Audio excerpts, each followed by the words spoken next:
Hi, welcome to Angel Talks. This is a brand new series of Angel India in which we are going to talk about different sorts of machines like fiber laser cutting machine, tube cutting machine, metal bending machine and etc.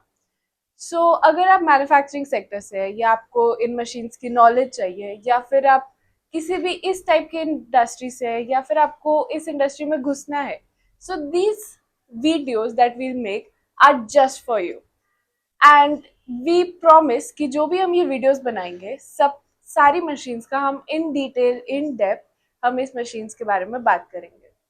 So today we have somebody who is very much technical, very much experienced, and he is the CEO of Angel India CAD-CAM Private Limited, and also my brother, Mr. Parag Kumar.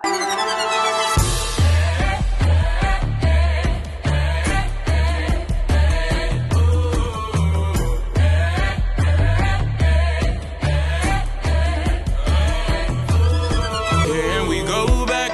This is the moment. Tonight is the night. We'll fight till it's over. So we put our hands up like the ceiling can't hold us. Like the ceiling can't hold us. Fiber laser cutting machine क्या है? Fibre laser cutting machine एक solid state laser है जो कि येट्रिबियम को dope करके optical fibre पे बनाई गई है. ऑप्टिकल फाइबर से ही डिलीवरी करते हैं इसमें लेज़र की, और इसको यूज़ किया जाता है मेटल को कट करने के लिए. थिन शीट से लेकर थिक प्लेट कुछ भी इसमें काट सकते हो, ferrous non ferrous. Basically metal cutting के लिए एक मशीन है जो कि बहुत ही प्रिसाइज, बहुत ही फास्ट है. Okay. And थोड़ा अगर हम और डीप में जाए तो फाइबर लेजर कटिंग मशीन में क्या क्या कंपोनेंट्स है, कैसी बॉडी होती है? फाइबर लेज़र मशीन के कंपोनेंट्स वैरी करते हैं.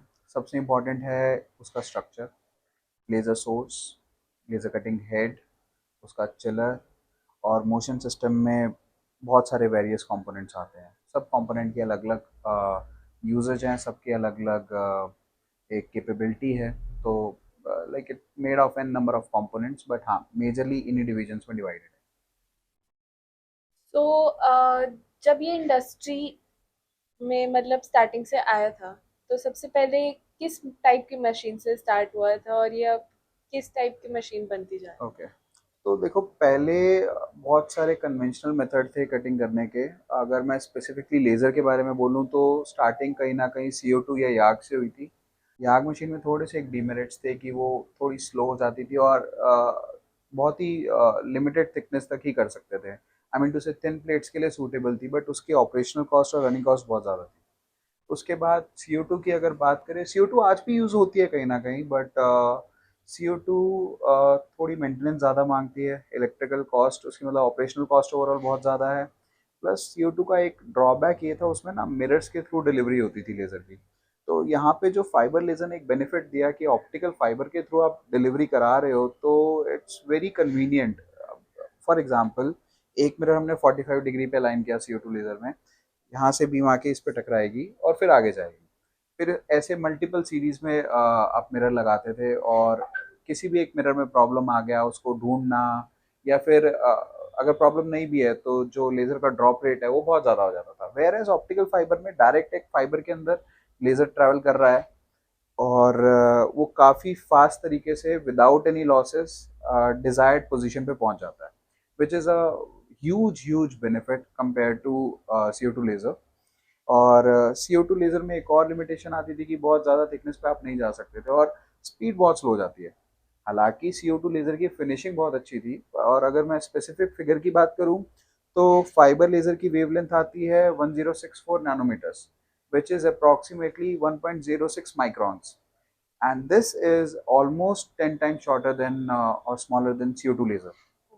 So, given the fact it's very small, the speed, the intensity has increased like anything. तो ये जो इंक्रीज इन इंटेंसिटी है, प्लस जो ऑप्टिकल फाइबर से डिलीवरी हो रही है लेज़र की, इसके थ्रू हमें बहुत बेनिफिट्स मिले. तो अब हम जो फाइबर लेज़र है, थिन प्लेट से लेकर fibre plate, higher thickness plates तक ईजिली कट कर लेते हैं. तो ये इसका थोड़ा बेनिफिट है. प्लस फिनिशिंग में भी ऑलमोस्ट CO2 के कंपैरेटिवली कहीं ना कहीं अचीव हो जाती है. हाँ, सेकंड चीज़ एक और, एक्यूरेसी भी इसमें बहुत मेंटेन रहती है. Being laser means accuracy only. और जैसे CO2 है, प्लाज्मा भी काफ़ी कंपनीज यूज़ कर रही है। हाँ, definitely plasma is another option that many customers have. Plasma में क्या है ना, प्लाज्मा हायर थिकनेस के लिए लोग यूज़ करते हैं स्पेसिफिकली। स्लोअर थिकनेस में तो उसकी स्पीड ही बहुत बहुत ज़्यादा स्लो है। प्लाज्मा की एक और लिमिटेशन ये है कि उसके जो कंज्यूमेबल्स है बहुत फ्रीक्वेंट डैमेज होता है, और वो like it's a troublesome technology. ठीक है, पहले चलती थी, ओल्ड डेज में old is gold, but in the present scenario fibre laser is leading like anything. तो प्लाज्मा भी कंपेयर नहीं कर सकते, क्योंकि अब क्या है, पहले जो फाइबर लेजर जब स्टार्टिंग में आया था तो एक लिमिटेड पावर पे था, 500 वॉट, 750 वॉट, मैक्सिमम मैक्सिमम लोग 1.5 या 2 किलोवाट, कोई इक्का दुक्का 3 किलोवाट भी चले जाते थे। बट आज की डेट में कस्टमर 60 किलोवाट लेके जा रहे हैं। 60 किलोवाट पे आप काट रहे हो लाइक 80 mm, तो वो जो प्लाज्मा वाली रिक्वायरमेंट है वो खत्म ही हो गई है। अब तो कस्टमर शिफ्ट करते हैं, मतलब जिनके पास चार चार प्लाज्मा लगी है, पांच पांच प्लाज्मा लगी हैं, वो लोग भी अपनी सारी मशीनें हटा के एक लेजर लेते हैं, सिमिलर प्रोडक्शन निकाल लेते हैं और क्वालिटी प्रोडक्शन निकालते हैं। सबसे बड़ी चीज़ क्वालिटी, बिकॉज प्लाज्मा अगर आप ले रहे हो उसके बाद आप उस पर पोस्ट प्रोसेसिंग कर रहे हो, रीवर्किंग कर रहे हो, तो that makes a lot of you know cost to the customer in terms of labor, in terms of time, productivity। तो इन सब का जो डीमेरिट है प्लाज्मा के साथ वो रहने ही वाला है। फाइबर लेजर ने ये सारी चीज़ें दूर की हैं, काफ़ी अच्छी प्रोडक्शन निकलती है, प्लस रीवर्किंग करने की बहुत मिनिमल ज़रूरत है। एक और चीज़ है जो CO2 और प्लाज्मा में, मेंटेनेंस, बहुत ज़्यादा मेंटेनेंस आता है compare to fibre laser. In terms of maintenance fibre laser is much much better compare to both of them, so that is a go for fibre तो लेजर। अगर हम बात करें दो क्वेश्चन से, एक तो कि CO2 और प्लाज्मा में क्या मेंटेनेंस लगती थी और फाइबर में क्या लगती है। दूसरा, कोई रियल लाइफ एग्जांपल आप बता सकते हो जिससे हम एक्चुअली रिलेट कर सके कि हाँ, एक्चुअली ये फर्क हमें देखने को मिल रहा है। कि रियल लाइफ एग्जांपल कि हाँ, उन्होंने प्लाज्मा से फाइबर शिफ्ट करा और एक्चुअली वो फायदा हुआ उनको। बहुत सारे कस्टमर्स हैं जिन्होंने प्लाज्मा से शिफ्ट किया है, इनफैक्ट CO2 से भी शिफ्ट किया है फाइबर में, एन नंबर ऑफ देम। देखो, सबसे पहली चीज़ जो मेंटेनेंस की हम बात कर रहे थे, जैसा मैंने पहले बताया कि CO2 में आप मिरर के थ्रू लेज़र डिलीवर करते हो। अब वो मिरर के अलाइनमेंट करते करते थक जाओगे, या फिर उसमें किसी में एक में स्पॉट आ गया, या फिर पावर ड्रॉप हो रही है, तो वो एक बहुत होलसम प्रोसेस है, मतलब like it's a very difficult process to cater to. Plus electric consumption बहुत ज़्यादा था, कन्वर्जन रेट है जो इलेक्ट्रिक वर्सेस लेज़र रेट है वो बहुत CO2 का बहुत ही लो है, whereas fibre laser is much better in this. और अगर आप प्लाज्मा से कंपेयर करोगे तो प्लाज्मा की स्पीड भी स्लो है। हायर मेटल में ठीक है, हायर थिकनेस पे थोड़ी कंपेरेटिवली सेम स्पीड आ जाती है, कहीं ना कहीं प्लाज्मा ज़्यादा भी आ रही होगी। But overall if I talk about the finishing and if I talk about the reworking, क्योंकि देखो प्लाज्मा में अगर टेपर आ रहा है उसको टेपर को तो हटाना पड़ेगा, क्योंकि टेपर के साथ आप काम नहीं कर सकते, तो टेपर हटाने के लिए भी बहुत सारी प्रोसेस की जाती है प्लाज्मा में। फाइबर लेजर में टेपर बहुत रिड्यूस हो जाता है। If I talk about 50 mm plasma, आपको 3-4 mm मिनिमम मिनिमम अच्छी से अच्छी प्लाज्मा ले, 3-4 mm का टेपर दे ही देती है। फाइबर लेजर में जाओगे 0.2 का टेपर मिलेगा या 0.1 का टेपर मिलेगा, डिपेंडिंग अपॉन कौन सी ब्रांड यूज़ कर रहे हो या क्या क्वालिटी यूज़ कर रहे हो। तो इन सब चीज़ों पे बहुत डिपेंडेंट है। और यूजेज में अगर मैं स्पेसिफिक केस बताऊं तो हमारे कुछ कस्टमर हैं जिनके पास एग्रीकल्चर का भी काम करते थे, कुछ साइलोज बनाते थे, कुछ रेलवे का काम करते थे, जिनके पास 7-7, 8-8 प्लाज्मा लगी थी। तो दे गॉट, आई थिंक 2018 में, I will not take the name of the customer, they had 8 plasma machines, they got 1 DNE laser back in 2018 after, and that was just 2 kilowatt laser लिया। अब customer की thickness जो थी वो vary कर रही थी अप टिल 16 mm, आज भी वो 16 mm तक कट करते हैं। तो उन्होंने 8 मशीनें प्लाज्मा थी उनके पास जब उन्होंने पहली फाइबर लेजर ली DNE की 2 किलोवाट। आई थिंक उन्होंने 3 मशीनें तुरंत हटा दी थी। एक तो देखो सेव, उनकी सेविंग स्पेस में भी हुई, 3 मशीनें जो स्पेस लेके जाती हैं, प्लस उन 3 मशीनों की मेंटेनेंस अलग है, फिर उनकी क्या कहते हैं, आपको ऑपरेटर 3 चाहिए उसके चलाने के लिए, हेल्पर चाहिए उसके हिसाब से, और यही सारा काम अगर प्रोडक्टिविटी एक सिंगल 2 किलोवाट दे रही है तो वाई नॉट। एंड सिमिलरली जब उनको एक कॉन्सेप्ट रियलाइज हुआ, moving forward to from 2018 to 2025, I think अभी उनके पास ऑलमोस्ट 4 से 5 लेजर हैं और 0 प्लाज्मा, नो प्लाज्मा, सारी प्लाज्मा उन्होंने स्क्रैप कर दी है। तो 5 के आसपास उन्होंने लेज़र ले लिए हैं and they are in constant demand. Plus growth भी हुई है कंपनी की काफ़ी in the like span of the 7 years they have grown like anything, production increase हुई है, they have even built 2 new facilities जहाँ पे उन्होंने हमारी lasers लगाई हैं and consistently they have got like all the, we are proud to say all the 7 or 5 machines they have, they are all from DNE, so that is a big go for us. Okay, अब हम आते हैं fibre laser cutting machine पे। अगर हम starting से सबको बताएं क्या है, उसकी बॉडी कैसे बनती है, उसका हेड कैसे बनता है, क्या क्या हेड में कंपोनेंट्स होते हैं, Okay. तो और कैसे हमें जानना चाहिए, कैसे हम पहचान सकते हैं कि ये मशीन जो है हमारी ये अच्छी क्वालिटी की एक्चुअली है, तो ये हम थोड़ा डीप में जानना चाहते हैं। देखो सबसे पहला अगर मैं डाइवर्सिफिकेशन करूं तो स्ट्रक्चर पे पहले आते हैं, मशीन का स्ट्रक्चर। एक ट्यूब बॉडी स्ट्रक्चर है मार्केट में, एक प्लेट बॉडी है। कुछ लोग फैब्रिकेट करते हैं, कुछ लोग कास्ट करते हैं स्ट्रक्चर को। तो इन सारे स्ट्रक्चर्स में कुछ ना कुछ मेरिट्स हैं, किसी के कुछ ना कुछ डीमेरिट्स हैं। सबसे लो क्वालिटी में आप कह सकते हैं ट्यूब स्ट्रक्चर आता है। सबसे हाई क्वालिटी में आता है plate structure fabricated, which will definitely have a more weight compare to the other structures and इससे मशीन की लाइफ बहुत इंक्रीज होती है। बिकॉज अगर आप फैब्रिकेटेड प्लेट स्ट्रक्चर में जा रहे हो तो डेफिनेटली डिफॉर्मेशन के चांसेस बहुत रिड्यूस हो जाते हैं। प्लस अगर मैं डीएनई का एक एग्जांपल लूँ तो डीएनई के अंदर अगर आप देखोगे तो पूरे स्ट्रक्चर की एनीलिंग भी होती है, जिससे स्ट्रेस रिमूवल हो जाता है, तो डिफॉर्मेशन के चांसेस तो नहीं बनते हैं। और एक ब्रिटलनेस भी जो कहीं हमने देखा है कि किसी स्ट्रक्चर में क्रैक आ जाए या वो है, तो वो एनीलिंग की वजह से, वो स्ट्रेसेस रिमूव होने की वजह से ब्रिटलनेस भी मटेरियल में खत्म हो जाती है। तो one point is the structure and then if you talk about head and its component, तो हेड में मेजरली सबसे पहले ऑप्टिक्स आते हैं। ऑप्टिक्स में भी there will be a protection window, may be you can call it a protection lens और whatever. दो रहेंगे, एक टॉप पे रहेगा and then there will be a set of collimation lenses. Collimation lenses basically use होते हैं laser को एक सिंगल डायरेक्शन में डाइवर्ट करने के लिए, या आप कह सकते हो सीधा बस फोकस लेंस के लिए एक इनपुट बनाने के लिए। Then there is a focus lens, a set of focus lens maybe, or maybe a single lens depending upon power and model and the brand of the head. और ये जो focus lens है ये basically converge करता है beam को एक single point पे। तो बहुत छोटा इसमें स्पॉट बन सकता है, 0.01 टू 0.1 mm, इसके थ्रू हमारी कटिंग होती है। इसके बाद अगर हम हेड के कंपोनेंट्स की बात करें तो इसके अंदर वाटर कूलिंग सिस्टम लगता है एंड देन इसके अंदर एक कैपेसिटिव सेंसिंग होती है जो कि हाइट को कंट्रोल करती है, एडजस्टमेंट करती है। तो most of the machines have this technology and हाँ, डिपेंड करता है कि ये किस कंपोनेंट कौन सी ब्रांड से आपने लिया है, तो उसमें थोड़ा वेरी कर जाता है quality wise. And then there are consumable like nozzle, ceramic and the protection lens which I said earlier. तो नोजल का काम होता है बेसिकली फ्लो को कंट्रोल करना, गैस के डायरेक्शन देना बेसिकली फ्लो को, और उसकी साइज पे हम थोड़ा फ्लो का प्रेशर और देख सकते हैं कि किस हद तक फ्लो जा रहा है। एंड सिरेमिक बेसिकली एक इंसुलेशन होता है जो कि जो हम नीचे हाइट सेंसिंग यूज़ कर रहे हैं उसको इंसुलेट करता है और सिग्नल को कंसिस्टेंट रखता है हाइट कंट्रोलर के पास प्रोवाइड कराने के लिए। फिर उसके ऊपर एक एम्पलीफायर लगा है जो इस छोटे से सिग्नल को एम्पलीफाई करके हाइट कंट्रोलर को दे देता है। फिर उसके थ्रू ऑटोमेटिकली हाइट एडजस्ट होती है।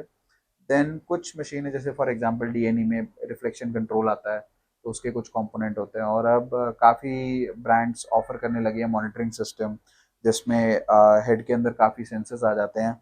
जैसे if I talk about specifically about DNE, तो हमारे पास प्रेशर सेंसर है, हमारे पास ह्यूमिडिटी का सेंसर है। कि प्रेशर सेंसर बेसिकली कि गैस का क्या प्रेशर आ रहा है, कौन सी गैस यूज़ कर रहे हो, तो वो कंसिस्टेंट है या नहीं है।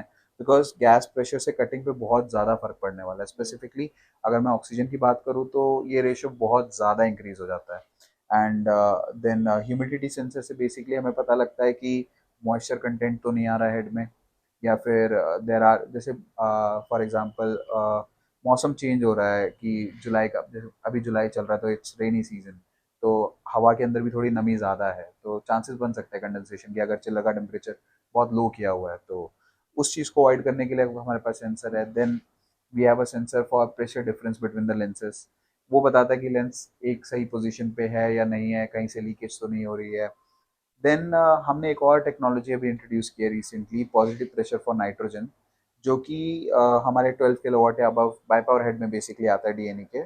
उससे क्या होता है कि एक आपको नाइट्रोजन का पॉजिटिव प्रेशर मिलता है, जिससे डस्ट की एंट्री हेड के अंदर रुक जाती है और लेंस की क्लीनिंग एंड कूलिंग मेंटेन रहती है. ऐसे करके बहुत सारे कंपोनेंट हैं. एक सेंसर और यूज़ होता है जो बताता है कि टेम्परेचर इंक्रीज़ हो रहा है या नहीं हो रहा. बेसिकली अगर किसी स्पेसिफिक पॉइंट पे आपका टेम्परेचर इंक्रीज़ हो रहा है हेड में, तो देर आर चांसेस कि वहाँ पे कहीं ना कहीं आपका ऑप्टिकल डैमेज है, या किसी लेंस पे स्पॉट हो सकता है, कोई लेंस डर्टी हो सकता है, या बेसिकली लेज़र डाइवर्ट कर रही है, सही जगह पे नहीं जा रही है, जिसकी वजह से हेड के अंदर टेम्परेचर इंक्रीज़ हो रहा है. तो उसको मॉनिटर करने के लिए भी सेंसर्स लगाए हैं. अब जैसे बाकी कंपनीज यूज़ करती हैं, वो नीचे प्रोटेक्शन लेंस के पास सिंगल सेंसर यूज़ करती हैं, बट हम डीएनई बाई पावर की बात करें तो उसका कॉलीमेशन लेंस हो, चाहे फोकस लेंस हो, या कोई भी लेंस हो, हर लेंस का एक स्पेसिफिक टेम्परेचर सेंसर डीएनई ने दिया है, ताकि हमें स्पेसिफिकली पता लगे कहाँ पे फॉल्ट आ जा सकता है, प्रॉब्लम हो सकती है. तो ये हेड के कंपोनेंट के बारे में हो गया. ऐसे करके मशीन में और भी बहुत सारे कंपोनेंट हैं, मोटर्स हैं, रैक एंड पिनियन है. Basically if I talk about rack and pinion, तो उसमें आप देखोगे कि किस मॉड्यूल का रैक एंड पिनियन लगा रैक है. एंड पिनियन होता क्या है हमारे रैक एंड व्यूअर्स पिनियन, को ओके. बता दो। सो राइट नाउ हम हेड से हट के, लेजर डिलीवरी से हट के हम मोशन सिस्टम में आ गए हैं. तो rack and pinion is a gear which helps in providing the y and x motion of the machine. तो y के अंदर दो हमारे सेट लगे होते हैं, विच मोटर से मोटर माउंटेड होती है. एक स्पीड रिड्यूसर लगा होता है जो रैक एंड पिनियन से मैश करेगा. एंड ये to and fro, left and right motion machine को प्रोवाइड करता है.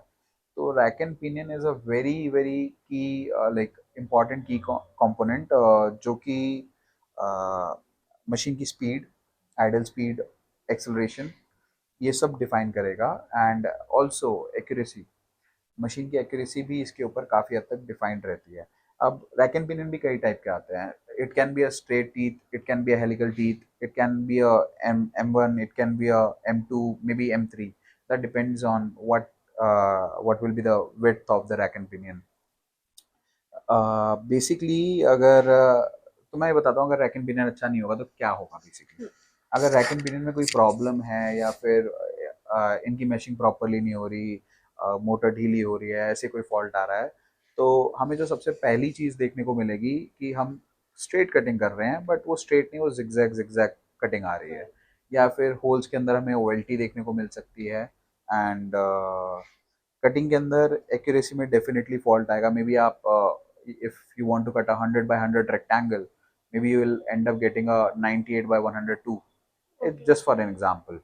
तो ये सारी प्रॉब्लम रैक एंड पिनियन से रिलेटेड होती हैं. तो whenever you are selecting a machine, select a machine which has a good brand rack and pinion used in it, and उसका मिनिमम M2 होना चाहिए, हेलिकल होना चाहिए. That is what I feel is a suitable combo. क्या क्या brands आते हैं rack and pinion में, और किस लेवल से, अगर हम टॉप टू लोएस्ट ब्रांड में बात करें तो?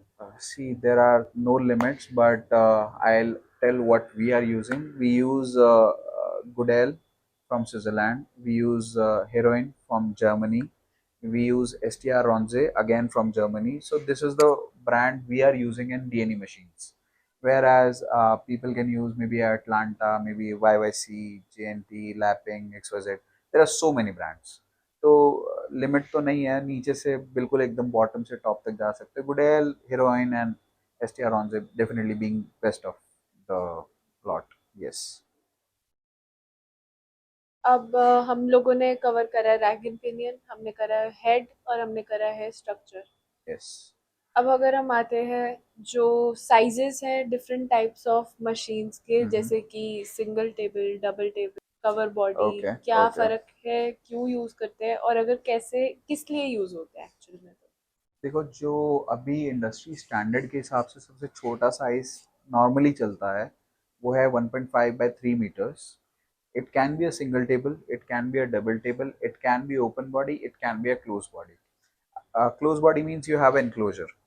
So laser जब भी, मतलब I'll recommend all of you to have a enclosure with your machine, because laser is basically it's class 4 laser, so it can be dangerous for your eyes also. So for given certain level of safety, you should have an enclosure. But many people in India specifically are using, and outside India also they are using without this one enclosure. ये choice है, because enclosure अगर आप रखते हो तो एक freedom थोड़ी सी खत्म हो जाती है working में. हालांकि in DNE if you talk about enclosure में भी हम साइड में दोनों साइड में गेट्स देते हैं, तो गेट्स विंडोज रहते हैं, तो easily you have access over the machine. और पैलेट की अगर बात करें तो सिंगल पैलेट में यू हैव अ प्लेट और sheet working on the machine, and once the work is done, I mean the cutting is done, you have to stop the machine or pause the machine, put the gantry, we'll talk about the gantry later, put the gantry in the parking area, then lift the sheet or maybe the cut parts and scrap whatever it is. तो वो lifting करने में बहुत ज़्यादा time consume हो जाता है. तो जिन कस्टमर्स के पास अबंडेंस ऑफ टाइम है, जिनको इतनी प्रॉब्लम नहीं है इन सब चीज़ों से, they can go for a maybe single table. But double table वो कस्टमर्स यूज़ करते हैं जिनको काफ़ी ज़्यादा प्रोडक्टिविटी चाहिए, जिनको आइडल टाइम वेस्ट नहीं करना है. तो बेसिकली जब आपके पास डबल टेबल है तो आप एक फर्स्ट टेबल पे लेट्स से पैलेट ए पे आप वर्किंग कर रहे हो, मीनवाइल आप नई शीट पैलेट बी पे लोड कर सकते हो, शीट और plate what ever it may be. And जैसे ही पैलेट ए खत्म हो गई वर्किंग, वो पैलेट ए पीछे चला जाएगा और पैलेट बी अंदर आ जाएगा. अब this can also be hydraulic और basic chain, simple chain mechanism like this, और may be a lifting hydraulic table. Hydraulic table में क्या रहता है कि आपका जो वेट का स्ट्रेंथ, मतलब लाइक कितना वेट टेबल ले सकता है, वो डिपेंड करता है. तो जिसको हायर एंड पे जाना है, मे बी 12 किलोवाट 20 किलोवाट, जो बहुत थिक प्लेट्स कट करने वाले हैं, तो उनके लिए रिकमेंडेड रहता है कि आप हाइड्रोलिक पे जाइए.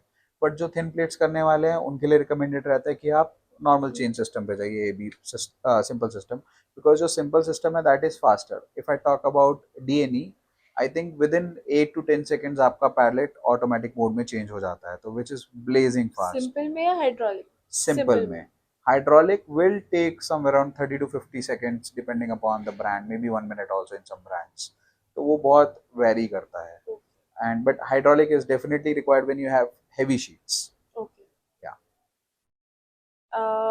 ठीक है. Then we have gantry. हाँ, about the gantry, so अभी I think class generation 7 gantries आ गई है मार्केट में. गेंट्री पहले स्टार्ट हुई थी अर्लियर एमएस मटेरियल में आती थी, कुछ लोगों ने एसएस में भी बनाई. बट गेंट्री एक ऐसा पार्ट है जिसके ऊपर आपने हेड को ट्रेवल कराना है. गेंट्री के ऊपर ही हेड लेफ्ट राइट जाएगा, और जब गेंट्री आगे पीछे जाएगी तो हेड साथ में मूव करता है. अब ये जो गेंट्री है, जितना लाइट वेट रहेगा उतना बेटर रहेगा, बिकॉज उतनी ही आपको स्पीड ज़्यादा मिलती है, मोटर का यूटिलाइजेशन कम होता है. बेसिकली अगर मैं यूटिलाइजेशन की बात करूँ, आपकी इलेक्ट्रिक कंजम्पशन कम हो जाती है. अब गेंट्री जो डीएनई में हम देते हैं, एविएशन ग्रेड एल्यूमिनियम से देते हैं, और इसका बहुत ही स्पेसिफिक डिज़ाइन है जो कि कोई और यूज़ नहीं करता है. हम सिर्फ ये हमारे पास रहता है. ये कास्टेड गेंट्री रहती है, and this supports for the higher speed and reduced electric consumption. So gantry is also very important part. अभी कुछ लोग एमएस भी यूज़ करते हैं, which is very heavy compare to what we are using aluminium. तो ठीक है, strength चाहिए.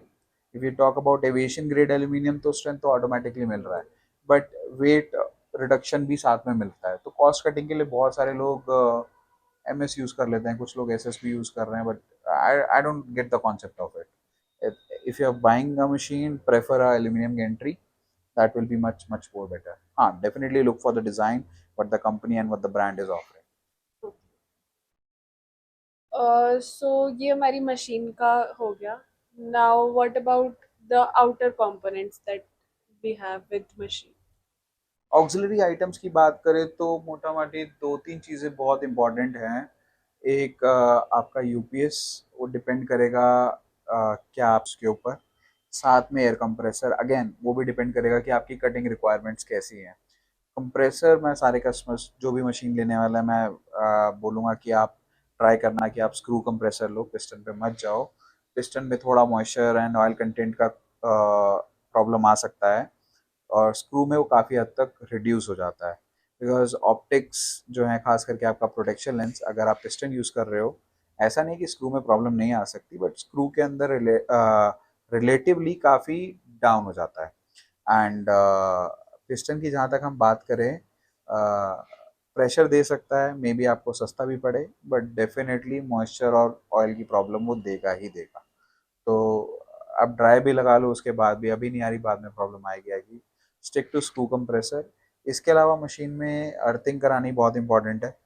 अर्थिंग कॉपर की होनी चाहिए, और इट्स अ इंजीनियर्ड थिंग, तो उसके ऊपर थोड़ा मतलब ये नहीं कि सिंपल गड्ढा करके डाल दिया है, वो वाला सिस्टम नहीं चलेगा। उसका प्रॉपर एक तरीका होता है, उसी तरीके से करनी चाहिए।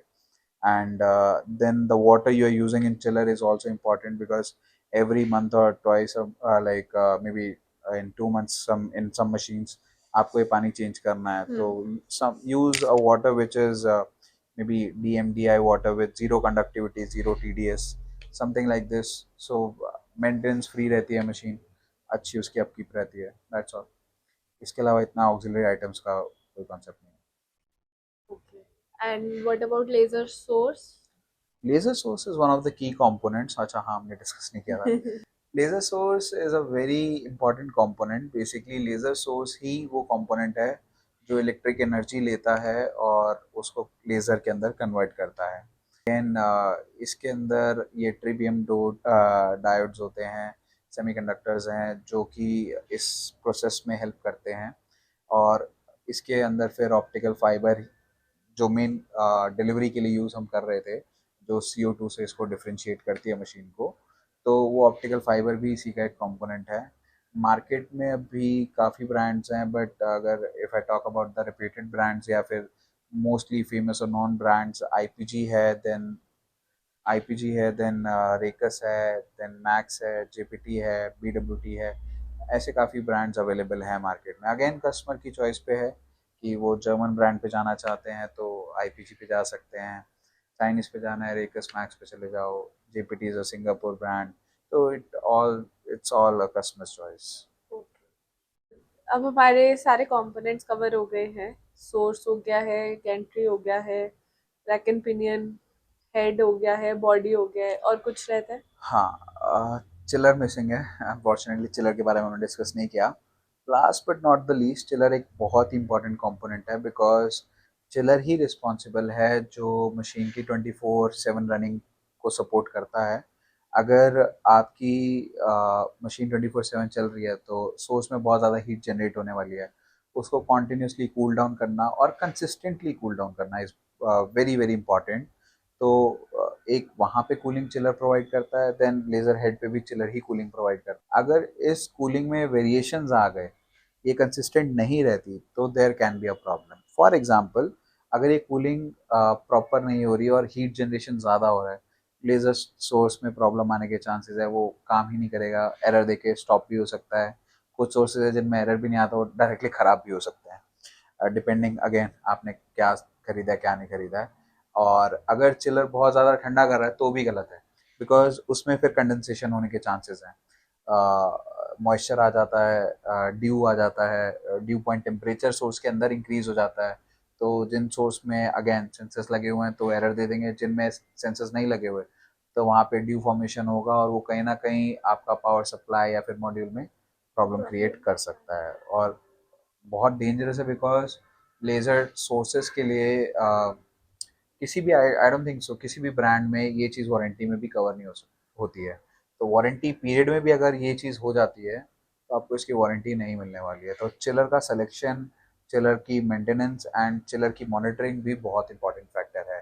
If you are going to buy a laser machine, please take care of the chiller and उसको डीपली स्टडी करो, हाउ इट वर्क्स और ब्रांड आपको क्या ऑफर कर रही है, वो एक बार ध्यान से देखना चाहिए। चिलर पे कुछ अलार्म सिस्टम भी है, या फिर कुछ देखने को पता ओके, चलता है कि वो खराब हो सकता है या हाँ, फिर ज्यादा? Mostly if we talk about DNE laser specifically again, तो डीएनई के अंदर पूरा मॉनिटर सिस्टम आपको मिलता है। चिलर बीप भी करता है, चिलर का एक खुद का डिस्प्ले जहाँ पे एरर आता है, प्लस मशीन से कम्युनिकेट भी करता है, तो मशीन पे भी वो एरर, अगर कुछ भी उसमें प्रॉब्लम आ रही है, जैसे फॉर एग्जांपल चिलर के अंदर सपोज पंप के अंदर कुछ फंस गया, पंप की मोटर नहीं घूम पा रही है, तो एरर भी मॉनिटर पे आएगा।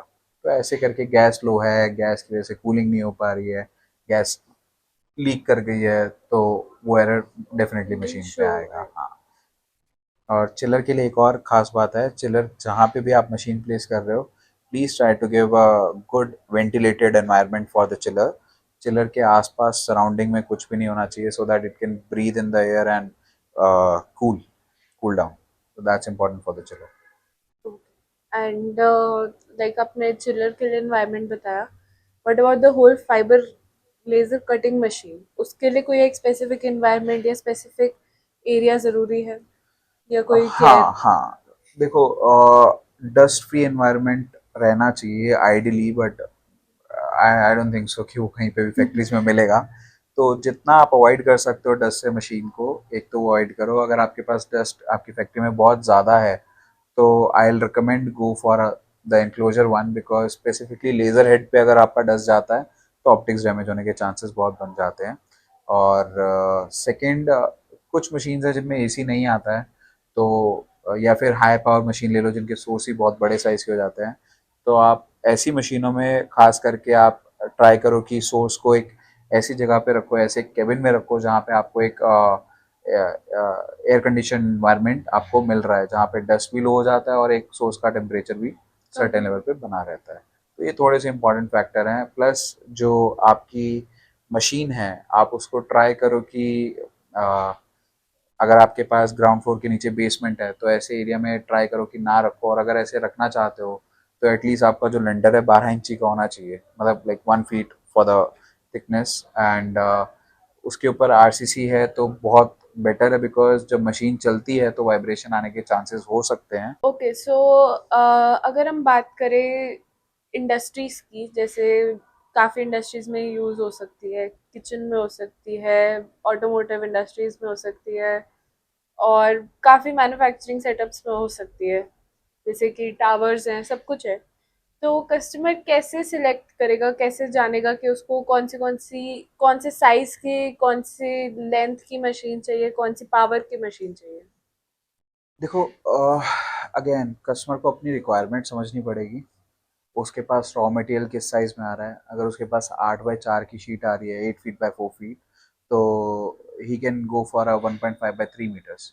But if you talk about the longer plates जो कि 6300 mm लेंथ में आ जाती है, तो in that case customer should go for a machine which is at least 6.5 metres long.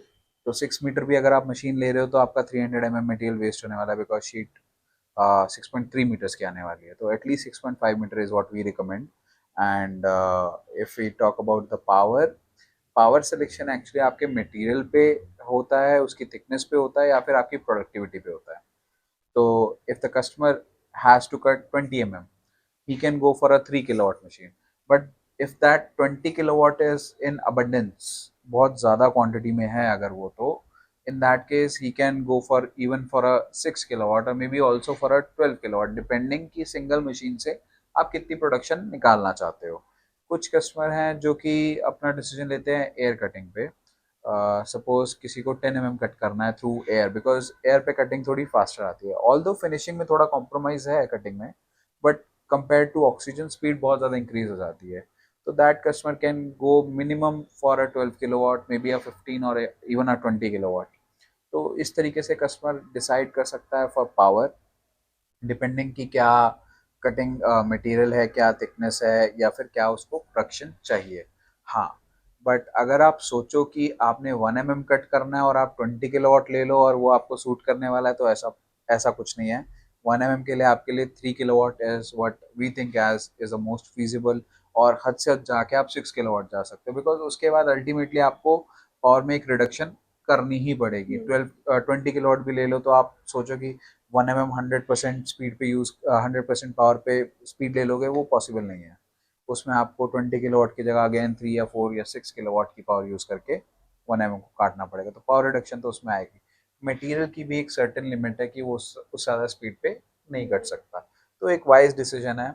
उसके लिए आई विल रिकमेंड कि इतनी डिटेल में तो आप नहीं जा पाओगे, बट जो भी सेल्स गाय या फिर टेक्निकल गाय है आपके पास, जो जिस भी ब्रांड से आप डील कर रहे हो, आप उनसे ये चेक कीजिए। सबके पास एक कटिंग पैरामीटर की लिस्ट होती है, जिसमें आपको ये सारा डेटा मिल जाएगा और आप कंपेयर कर सकते हो कि क्या आपके लिए मोस्ट सूटेबल प्रोडक्ट रहने वाला है।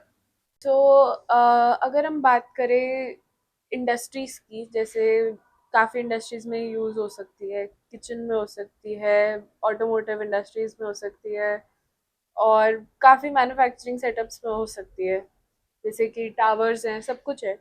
तो कस्टमर कैसे सिलेक्ट करेगा, कैसे जानेगा कि उसको कौन से साइज़ की, कौन सी लेंथ की मशीन चाहिए, कौन सी पावर की मशीन चाहिए? देखो, अगेन कस्टमर को अपनी रिक्वायरमेंट समझनी पड़ेगी। उसके पास रॉ मटेरियल किस साइज़ में आ रहा है। अगर उसके पास 8x4 की शीट आ रही है, 8 फीट बाय 4 फीट, तो he can go for a 1.5 by 3 meters।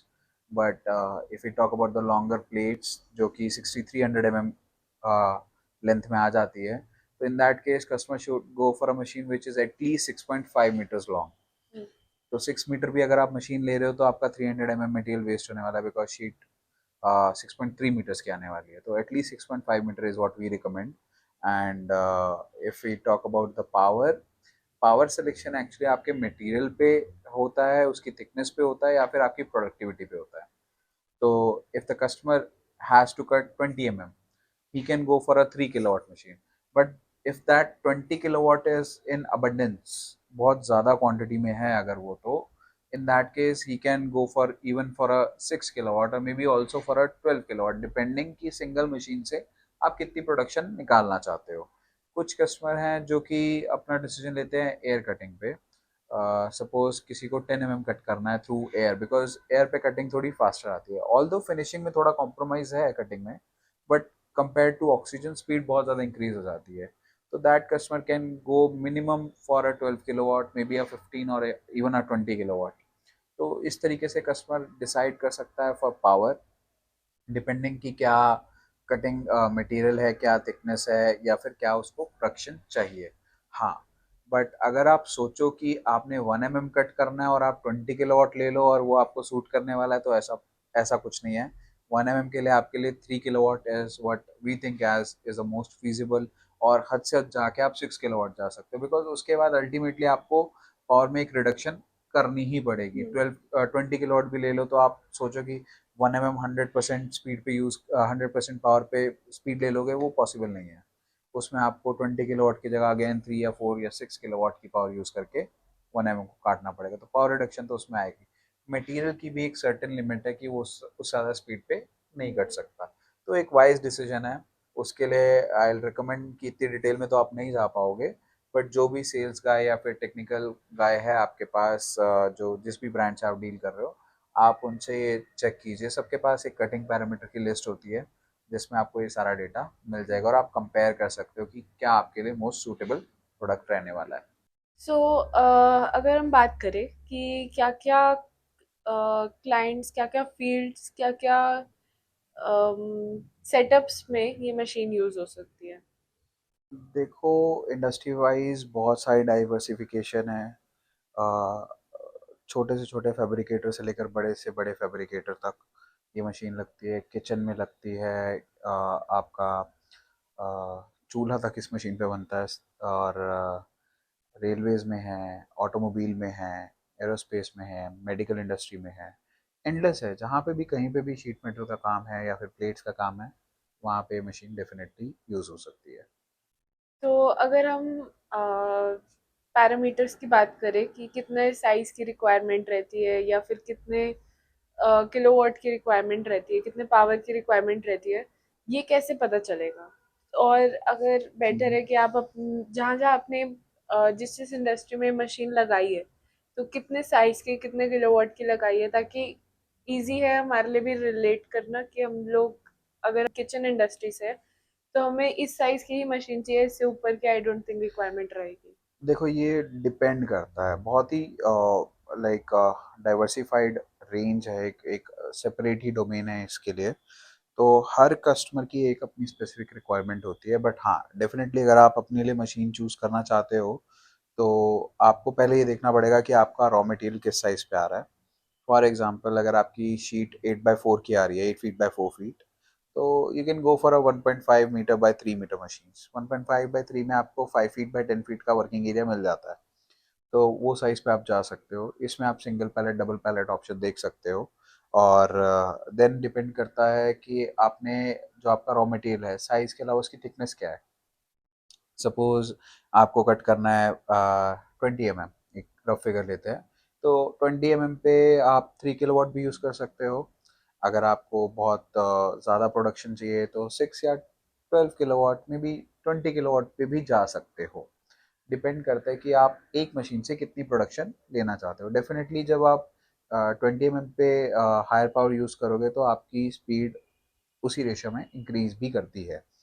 तो अगर हम बात करें थिन प्लेट्स की, तो सपोज 1 mm की अगर हम बात करें तो 1 mm अगर आप कट करना चाहते हो तो मैं रिकमेंड करूँगा गो for a 3 kilowatt machine, because 3 kilowatt what I feel is the best option for a 1 mm और 2 mm जॉब, बिकॉज इस पर काफ़ी अच्छी स्पीड आपको मिल जाती है।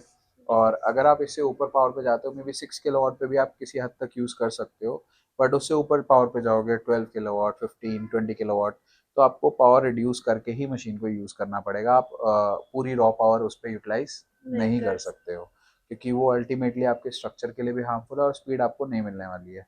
तो अगर आपकी थिकनेस कम है तो गो फॉर अ 3 और 6 किलोवाट एट मैक्स, उससे ज़्यादा आपको जाने की ज़रूरत नहीं है। बट हाँ, अगर आपकी थिकनेस जा रही है 50 mm 60 mm, तो डेफिनेटली गो फॉर 20 30 और डिपेंडिंग अपॉन योर रिक्वायरमेंट। अभी मैं एग्जाम्पल से कोट करता हूँ। कुछ कस्टमर हमारे हेवी फैब्रिकेशन जो करते हैं, स्ट्रक्चर्स बनाते हैं, वो अभी डिसीजन लेते हैं तो वो स्पीड देखते हैं कि 20 पे इतनी स्पीड आएगी, 30 किलोवाट पे इतनी स्पीड आएगी गिवन द मटेरियल थिकनेस। किसी को 50 mm काटना है, किसी को 90 mm तक भी काटना है, तो जो 90 पे जा रहे हैं वो 60 किलोवाट ज़्यादा प्रेफर करता है, जो 50 पे जा रहा है वो 20 भी ले सकता है 30 भी ले सकता है, डिपेंडिंग अपॉन क्या उसको स्पीड की रिक्वायरमेंट है। अगर मैं इंडस्ट्री वाइज बात करूँ तो इंडस्ट्रीज में जैसे रेलवे का एक एग्जांपल लेते हैं। एक कस्टमर है जिनके पास हमारी 3 मशीनें लगी हुई हैं, 3 किलोवाट और 2 4 किलोवाट लगी हुई हैं। तो वो कस्टमर भी कटिंग कर रहा है अपने 16 mm तक, उनकी या 20 mm तक मैक्सिमम कटिंग जा रही है, तो वो 3 मशीनों पे कटिंग कर रहे हैं। बट रेलवे इंडस्ट्री में भी एक कस्टमर और है जिन्होंने अभी रिसेंटली 20 किलोवाट भी ली है, तो वो शायद स्पीड के लिए है, या फिर अगर मैं स्पेसिफिकली एग्जैक्ट रीज़न बताऊँ तो एयर कटिंग करना चाहते थे। तो उनके पास 15 mm 16 mm की थिकनेस है जो वो एयर कटिंग के थ्रू करना चाहते हैं, बिकॉज एयर कटिंग में एक सर्टेन लेवल ऑफ स्पीड के अंदर आपको इंक्रीज मिलता है। ऑल्दो आपकी क्वालिटी में कॉम्प्रोमाइज़ होगा बट प्रोडक्शन आपकी काफ़ी इंक्रीज हो जाती है एयर पे। तो एयर कटिंग ज़्यादा प्रेफर कर रहे हैं, तो इसलिए वो 20 किलोवाट पे भी जा रहे हैं। तो एक और पैरामीटर हो गया कि आप ऑक्सीजन से काटना चाहते हो या फिर आप एयर से काटना चाहते हो। फिर डिपेंड करता है कि आपका रॉ मटेरियल क्या है। रॉ मटेरियल आपका एसएस है, एमएस है, एल्यूमिनियम है, कॉपर है, ब्रास है। आप किसी कस्टमर को 5 mm कॉपर काटना है तो हम सजेस्ट करेंगे एटलीस्ट 6 किलोवाट पे जाओ। ठीक है, 3 किलोवाट पे फिजिबल है, but why to take risk with a reflective material? तो go for a 6 kilowatt if you have certain kind of production for that। और इसके अलावा भी और काफ़ी पैरामीटर्स आते हैं कि जिस पे कस्टमर अपने चॉइसेस ले लेते हैं। जैसे ऑक्सीजन और एयर में बहुत डिफरेंसेस आ जाते हैं कटिंग क्वालिटी में। अब जिसको बटर फिनिश चाहिए एक सर्टेन लेवल पे कि हाँ भाई मेरे को 16 mm बटर फिनिश पे चाहिए, तो 6 किलोवाट है उससे ऊपर की पावर पे जाने वाला है। 3 किलोवाट पे आपको 16 mm पे आप बटर फिनिश या मिरर फिनिश एक्सपेक्ट नहीं कर सकते। एयर कटिंग भी एक अच्छा टूल है बिकॉज इसमें प्रोडक्शन इंक्रीज हो जाती है। तो एयर कटिंग का एक बेसिक थंब रूल है, जितने किलोवाट की पावर है उतना एमएस में खास करके उतनी थिकनेस तक आप, फॉर एग्जांपल 20 है तो 20 mm की थिकनेस तक आप एयर कटिंग कर सकते हो। तो वो एक अच्छा रेशियो बन जाता है। हमें एक सेचुरेशन पॉइंट भी देखना पड़ता है एयर कटिंग का, क्योंकि कहीं ना कहीं एक सर्टेन लिमिट के बाद एयर की और ऑक्सीजन की स्पीड भी सेम हो जाती है। तो 3 किलोवाट की अगर मैं बात करूँ कि आप 3 mm एयर पे कट करना चाहते हो तो फिजिबल है, बट 4 mm आप जैसे ही जाते हो तो स्पीड समवट सिमिलर हो जाती है 4 mm 3 किलोवाट पे, कि ऑक्सीजन पे भी काटो या फिर एयर पे भी काटो तो सिमिलर स्पीड आ रही है। In that case customer should prefer to cut with oxygen. तो वो थोड़ा सा एक कस्टमर की कॉल है कि वो एयर पे काटना चाहते हैं या फिर ऑक्सीजन पे काटना चाहते हैं। और अगर अब हम जैसे साइजेस और पावर की बात कर ही रहे हैं, तो जैसे अगर मैं पावर की बात करूँ, तो इस पावर फ्लेक्सिबल कि अगर मैं एक इतनी बड़ी मशीन खरीद रही हूँ और कल को मुझे उसी मशीन को पावर बढ़ानी है, तो वो पॉसिबल है? डेफिनेटली। तो सपोज ये डिपेंड करेगा वैसे ब्रांड टू ब्रांड, कौन सी ब्रांड क्या ऑफर कर रही है। अब जैसे डीएनई का अगर स्पेसिफिक अगेन हम बात करें, आप 3 किलोवाट की मशीन ले रहे हो तो same head can be use for 6 kilowatt also. तो आप अपग्रेड करना चाहते हो, आपको ज़्यादा चेंजेस नहीं करने हैं, एक चिलर और एक सोर्स चेंज करोगे, आप 6 किलोवाट डायरेक्टली यूज़ कर सकते हो। हेड भी चेंज होता है या नहीं? नहीं, हेड की चेंज करने की रिक्वायरमेंट नहीं है। देन डीएनई का जो नेक्स्ट बाय पावर हेड है that comes from 12 kilowatt to 30 kilowatt. Same machine आप 30 किलोवाट तक अपग्रेड कर सकते हो विदाउट एनी प्रॉब्लम्स। तो ओके। ये आपको बेटर है कि जिस भी ब्रांड से आप डील कर रहे हो उस ब्रांड से पहले ही आप पूछ लो कि हेड किस रेंज का आपको मिल रहा है, तो उसके अकॉर्डिंग। और स्ट्रक्चर भी बहुत एक इम्पॉर्टेंट फैक्टर है, बिकॉज अगर आप सोचो कि मैं 3 किलोवाट की मशीन ले लूँ और कल को मैं 20 किलोवाट कन्वर्ट कर दूँ, दैट इज़ नॉट फीजिबल। वो स्ट्रक्चर आपको सपोर्ट नहीं करेगा। आप हेड भी चेंज कर सकते हो, सोर्स भी चेंज कर सकते हो, चिलर भी, but structure will not support ये। या तो आप पहले से स्ट्रक्चर इस प्रकार से लीजिए कि आप उसे लेवल पे जाके अपग्रेड करेंगे, तो आई थिंक वो एक बहुत ही रेयर केस हो जाएगा कि कोई कस्टमर पहले 3 ले रहा है फिर 20 जा रहा है। तो 3 वाला बेसिकली 6 तक जाता है, which is perfectly suitable for our machine DNE. And 12 वाला जो हमारा मॉडल है that can go up till 30 kilowatt without any problems. Recently customers ने कराई भी, बहुत सारे कस्टमर। एक एग्जांपल दूंगा, हमारे कस्टमर थे कुंडली में थे, अभी they recently shifted to Sapla. I think he bought DNE laser 750 watt, only 750 watts, and कितने टाइम पहले हुई? he bought it in I think 2016 or 17 में भी। और अभी उन्होंने like it's been almost 8 to 9 years whatever it is, 10 years हो गए। ऑलमोस्ट ऑलमोस्ट अ डेकेड या। तो उतना उन्होंने यूज करके भी आई थिंक लास्ट ईयर ही upgraded that machine from 750 watts to 3000 watts, 3 kilowatt उन्होंने अपग्रेड किया है। And he is very happy with that machine because the main thing is the model that he has got at that एक बार point. फिर से repeat करिए last line, truck आ गया। That customer has gone from 750 watts to 3000 watts, which is 3 kilowatt, like after using the machine for like almost a decade. तो अभी उनको जो स्पीड मिल रही है वो 3 किलोवाट के हिसाब से मिल रही है। तो instead of buying a new machine he just upgraded his own DNE machine. अब आप ये देखो कि उन्होंने 2016-17 में मशीन ली थी। पहले तो मशीन की परफॉर्मेंस क्या रही होगी कि वो अभी भी इतना इजीली उसको यूज़ कर रहे हैं, और अभी आप उनसे बात करो तो वो यही बोलते सिंपली, मैं तो 15 साल और चला लूँगा इस मशीन को। He is so happy with that machine. And इस मशीन में आप देखो जब उन्होंने खरीदा था तो 750 watt खरीदा था, बट जो स्ट्रक्चर था मशीन का वो उस टाइम पे भी, जब 6 किलोवाट कोई भी नहीं लेता था, उस टाइम पे भी वो स्ट्रक्चर 6 किलोवाट तक पावर सपोर्ट करके दे रहा था। तो that machine from that day onward 6 kilowatt तक अपग्रेडेबल थी। बट कस्टमर को कट करना है 1 mm 2 mm, तो उन्होंने फिजिबिलिटी जो सोची उसकी 3 किलोवाट पे सोची, तो लास्ट ईयर उन्होंने उसको कन्वर्ट किया। अभी almost I think with that upgrade, he has now getting almost 3 times the production that he was having earlier. तो instead of buying a new machine, पूरा setup change करना, ये सब करने की जगह सिंपल उन्होंने अपग्रेड कर लिया। तो बहुत अच्छा उनके लिए वो सोल्यूशन था। और अगर पावर फ्लेक्सिबल इस रेंज में है, तो अगर मुझे साइज फ्लेक्सिबल रखना है कि आज को मेरी साइज ये है, कल को मेरे को साइज उसी मशीन का बड़ा करना है, तो वो भी एक ऑप्शन अवेलेबल है? नहीं, अनफॉर्चुनेटली नहीं। एक्चुअली जो मशीन का स्ट्रक्चर है वो पूरा फैब्रिकेटेड है, एक फिक्स्ड साइज में है ऑलरेडी। उसका अगर आप बढ़ाना चाहते हो तो बहुत ज़्यादा चेंजेस करने पड़ेंगे, और that will end up to maybe troublesome problems और may be a cost which is too high. इससे अच्छा तो बेटर है कि आप एक बड़े साइज़ की दोबारा मशीन ले लो। तो at the point of time of purchasing the machine आप पहले सोचिए। मैं एक और एग्जांपल देता हूँ। अभी एक कस्टमर के साथ हमारी बात चल रही, he is going to go for a 38 metre long machine. The reason being, the idea that he is having is that he is having a 12.5 or maybe 12 meter long plate. So he want to put 3 plates on the machine at a single point of time. तो पहली plate में running हो रही है तो 2 plate उनके पास और है, बिकॉज जब हैवी थिकनेस, खास करके हैवी थिकनेस की बात करो तो lifting the plates it is a very difficult task. तो इट टेक्स टाइम्स ऑल्सो। तो क्योंकि बहुत, अब 12 मीटर में पता नहीं कितने ही component, an number of components होंगे, वो भी सेपरेट करने पड़ेंगे। तो वो एक बहुत बड़ा उनके लिए फैक्टर है। इसलिए उन्होंने क्या वाइज डिसीजन लिया कि मैं एक साथ ही 3 प्लेट्स रखूंगा।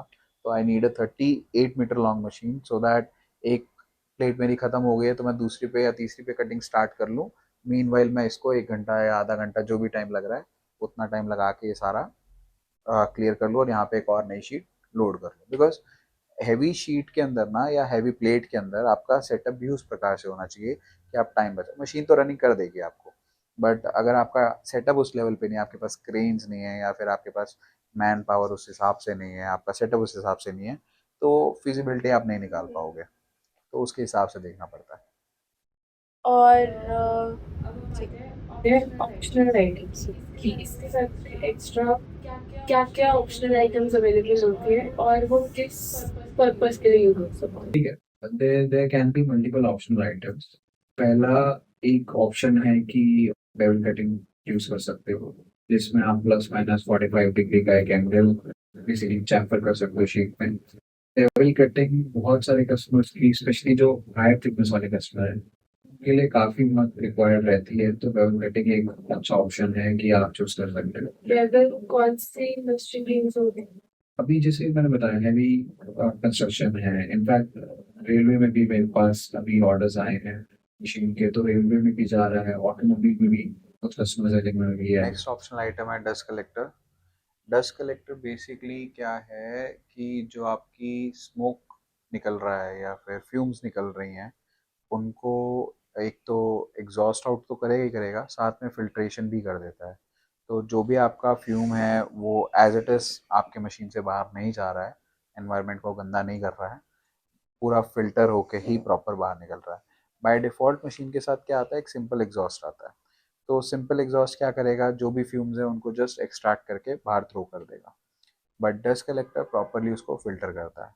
That is the second optional item after the bevel cutting head. हाँ, इससे भी इम्पॉर्टेंट एक और है कि सॉफ्टवेयर या कंट्रोलर। सॉफ्टवेयर या कंट्रोलर में चॉइस होती है, जो मोस्ट कॉमनली यूज्ड है सिपकट, सस्ता सुंदर टिकाऊ। तो ये सिपकट जो है 3 किलोवाट 6 किलोवाट तक ठीक है, यहाँ पे आप यूज़ करो, कोई इशू नहीं है। 6 किलोवाट पे आपके पास एक ऑप्शन आ जाता है कि आप हाइप कट पे जाना चाहते हो, तो हाइप कट बेसिकली एथोकैड बेस हो जाता है और आपके पास चॉइस है 6 किलोवाट पे भी कि आपका काम किस हिसाब से है, उस हिसाब से आप चूज़ करो सिप कट लेना है या फिर हाइप कट लेना है। अगर आपको बहुत ही ज़्यादा फंक्शंस फीचर्स इन सब चीज़ों में जाना है या फिर बहुत ही हाई एक्यूरेसी डिमांड है या स्पीड डिमांड है, बट उसके लिए फिर आपकी मशीन भी उस हिसाब से होनी चाहिए। तो अगर इन सब चीज़ों में ज़्यादा देखना है तो आप हाई कट पे जाओ। 6 किलोवाट पे अगर आपको सिंपल मशीन चाहिए जो कि कोई भी ऑपरेट कर सकता है ईजिली, जिसके ऑपरेटर रेडिली अवेलेबल हों और इजी टू यूज़ है, इजी टू मेंटेन है, इजी टू अंडरस्टैंड है, तो उसमें आप सिपकट पे जाओ। बिकॉज सिपकट पे भी आपकी क्वालिटी और एक्यूरेसी में कोई कॉम्प्रोमाइज़ नहीं है, तो वो एक अच्छा सोल्यूशन है। हाँ, but definitely if you are going for a 12 kilowatt and beyond that, then हिपकट इज़ अ मस्ट, बिकॉज उसके अंदर काफ़ी फीचर ऐसे जैसे 5 स्टेज पियर्सिंग आ जाता है, तो वो एक सिपकट में मिसिंग चीज़ है। हालांकि अब कुछ अपडेटेड वर्जन उनमें दे रहे हैं, but that is a by default thing in Hypcut, sorry. And then इसके बाद नेक्स्ट पॉइंट पे आते हैं सॉफ्टवेयर में। तो एक स्टैंडर्ड ऑपरेशनल सॉफ्टवेयर तो आपके पास मशीन में रहता ही रहता है। इसके अलावा आपके पास चॉइस आती है कि आप एक नेस्टिंग सॉफ्टवेयर यूज़ कर सकते हो। कुछ मशीनों में बाय डिफ़ॉल्ट साथ में आता है, कुछ मशीनों में आपको separate as a optional item choose करना पड़ता है। बहुत सारे वेंडर्स हैं, बहुत सारी ब्रांड्स हैं, to name a few, Radan है, लेंटेक है, सिग्मा नेस्टेक्स, वैसे बहुत सारे सॉफ्टवेयर मार्केट पे अवेलेबल हैं। नेस्टिंग सॉफ्टवेयर आपका कहीं ना कहीं बहुत इंपॉर्टेंट फैक्टर बन जाता है, बिकॉज अगर आपके पास सपोज मल्टीपल मशीन हैं एंड स्पेसिफिकली मल्टीपल ब्रांड्स की मशीन है, तो एक ही सॉफ्टवेयर से आप सबका प्रोग्राम बना सकते हो। प्लस नेस्टिंग सॉफ्टवेयर जो बेसिकली लोग जिस चीज़ के लिए यूज़ करते हैं सिंगल मशीन पे भी, वो मटेरियल सेविंग के लिए यूज़ करते हैं, क्योंकि एक जो नेस्टिंग है वही डिफाइन करेगी कि आप कितनी वेस्टेज मटेरियल की करने वाले हो या किस हिसाब से आप कटिंग। इनफैक्ट अगर आपकी नेस्टिंग अच्छी है तो आप लेज़र कटिंग जो आपकी पूरी प्रोसेस है उसका टाइम भी आप सेव कर सकते हो। प्लस इसके अंदर चांसेस मिस्टेक के कम हो जाते हैं, तो बहुत सारे कस्टमर्स हैं जो प्रेफर करते हैं कि एक एड ऑन नेस्टिंग सॉफ्टवेयर भी हम ले लें। और इसमें बहुत सारे मॉड्यूल्स आते हैं, एक बहुत ही मतलब लंबी वीडियो इसके ऊपर भी बन सकती है कि ईआरपी मॉड्यूल लेना है, साथ में बेंडिंग का एक मॉड्यूल लेना है जिससे हम अनफोल्ड कर पाएँ, तो 3D पार्ट लेके हम सीधे उसको लेज़र कटिंग के हिसाब से बना लें। तो ऐसे बहुत सारे ऑप्शंस अवेलेबल हैं सॉफ्टवेयर के अंदर भी। और जैसे मतलब अगर हम क्लोज बॉडी ले रहे हैं तो कैमरा की भी एक वो ऑप्शनल आइटम है या कैमरा इनबिल्ट आता है? हाँ, अभी जैसे हमारा डी पावर है उस मॉडल स्पेसिफिक मॉडल में और कुछ मॉडल्स और है हमारी मशीन में, उन मशीनों में उनके अंदर हमने कैमरा का ऑप्शन दिया है। अब कैमरा भी ना दो तीन टाइप का हो सकता है। एक कैमरा बेसिक सिंपल होता है जिससे आप अंदर देख सकते हो मशीन के, या फिर रिकॉर्ड कर सकते हो कि मशीन में क्या हो रहा है क्या नहीं हो रहा है। बट जो हम कैमरा ऑफर कर रहे हैं उसमें ये सारे काम तो हो ही जाते हैं, प्लस एक एड ऑन आपको मिल जाता है फीचर स्क्रैप यूटिलाइजेशन का, जिसके अंदर आपके पास अगर एक शीट जो ऑलरेडी कट हो चुकी है उसमें से अगर आपको कुछ कटिंग करके निकालना है तो बाय डिफ़ॉल्ट जैसे विदाउट कैमरा अगर आप करोगे तो ऑपरेटर को बार बार फ्रेम करके देखना पड़ता है, which is a very time consuming process. Whereas अगर आपके पास एक कैमरा वाला फीचर अवेलेबल है तो आप डायरेक्टली मॉनिटर पे अपना DXF फाइल से सेलेक्ट कर सकते हो जो भी आपको कंपोनेंट कट करना है, डायरेक्टली उसको ड्रैग ड्रॉप कर सकते हो कैमरा से मॉनिटर में देखते हुए। उस शीट के ऊपर जहाँ पे भी आप ड्रॉप करोगे आपको विजिबली दिख जाएगा कि वो हाँ स्पेसिफिक एरिया है जहाँ पे वो फिट आ रहा है या नहीं आ रहा है। और ऐसे एन नंबर ऑफ कंपोनेंट आप कर सकते हो। Once you are done with it just एक मशीन का स्टार्ट बटन दबाना है, वो मशीन अपने आप उस पोजीशन पे आके कटिंग कर देगी। It saves a lot of time. Then there is a feature, another camera small camera is used, जिसके अंदर आप देखते हो कि जो शीट है वो आपने मशीन के वर्किंग एरिया के साथ बिल्कुल अलाइंड रखी है या फिर आपने टिल्टेड रख दी है, थोड़े एंगल पे रख दी है। तो इस केस में नॉर्मल बाय डिफ़ॉल्ट सेटिंग क्या होता है कि कस्टमर एज सीक करता है, जिसके अंदर हेड खुद डाउनवर्ड मूव करता है, शीट को सेंस करता है और 3 पॉइंट कैलिब्रेशन उसकी लेता है। 2 पॉइंट हॉरिजॉन्टली, 1 पॉइंट वर्टिकली लेता है। इसके अंदर थोड़ा टाइम कंज्यूमिंग प्रोसेस हो जाता है, प्लस जो एक्यूरेसी है वो प्लस माइनस 0.5 में आती है। वेयर एज़ अगर आपके पास कैमरा है तो वो बहुत ही फास्टर है कंपैरेटिवली, एंड जो आपकी एक्यूरेसी है वो प्लस माइनस 0.5 से घटकर मतलब बहुत बेटर हो जाती है, प्लस माइनस 0.1 में चली जाती है।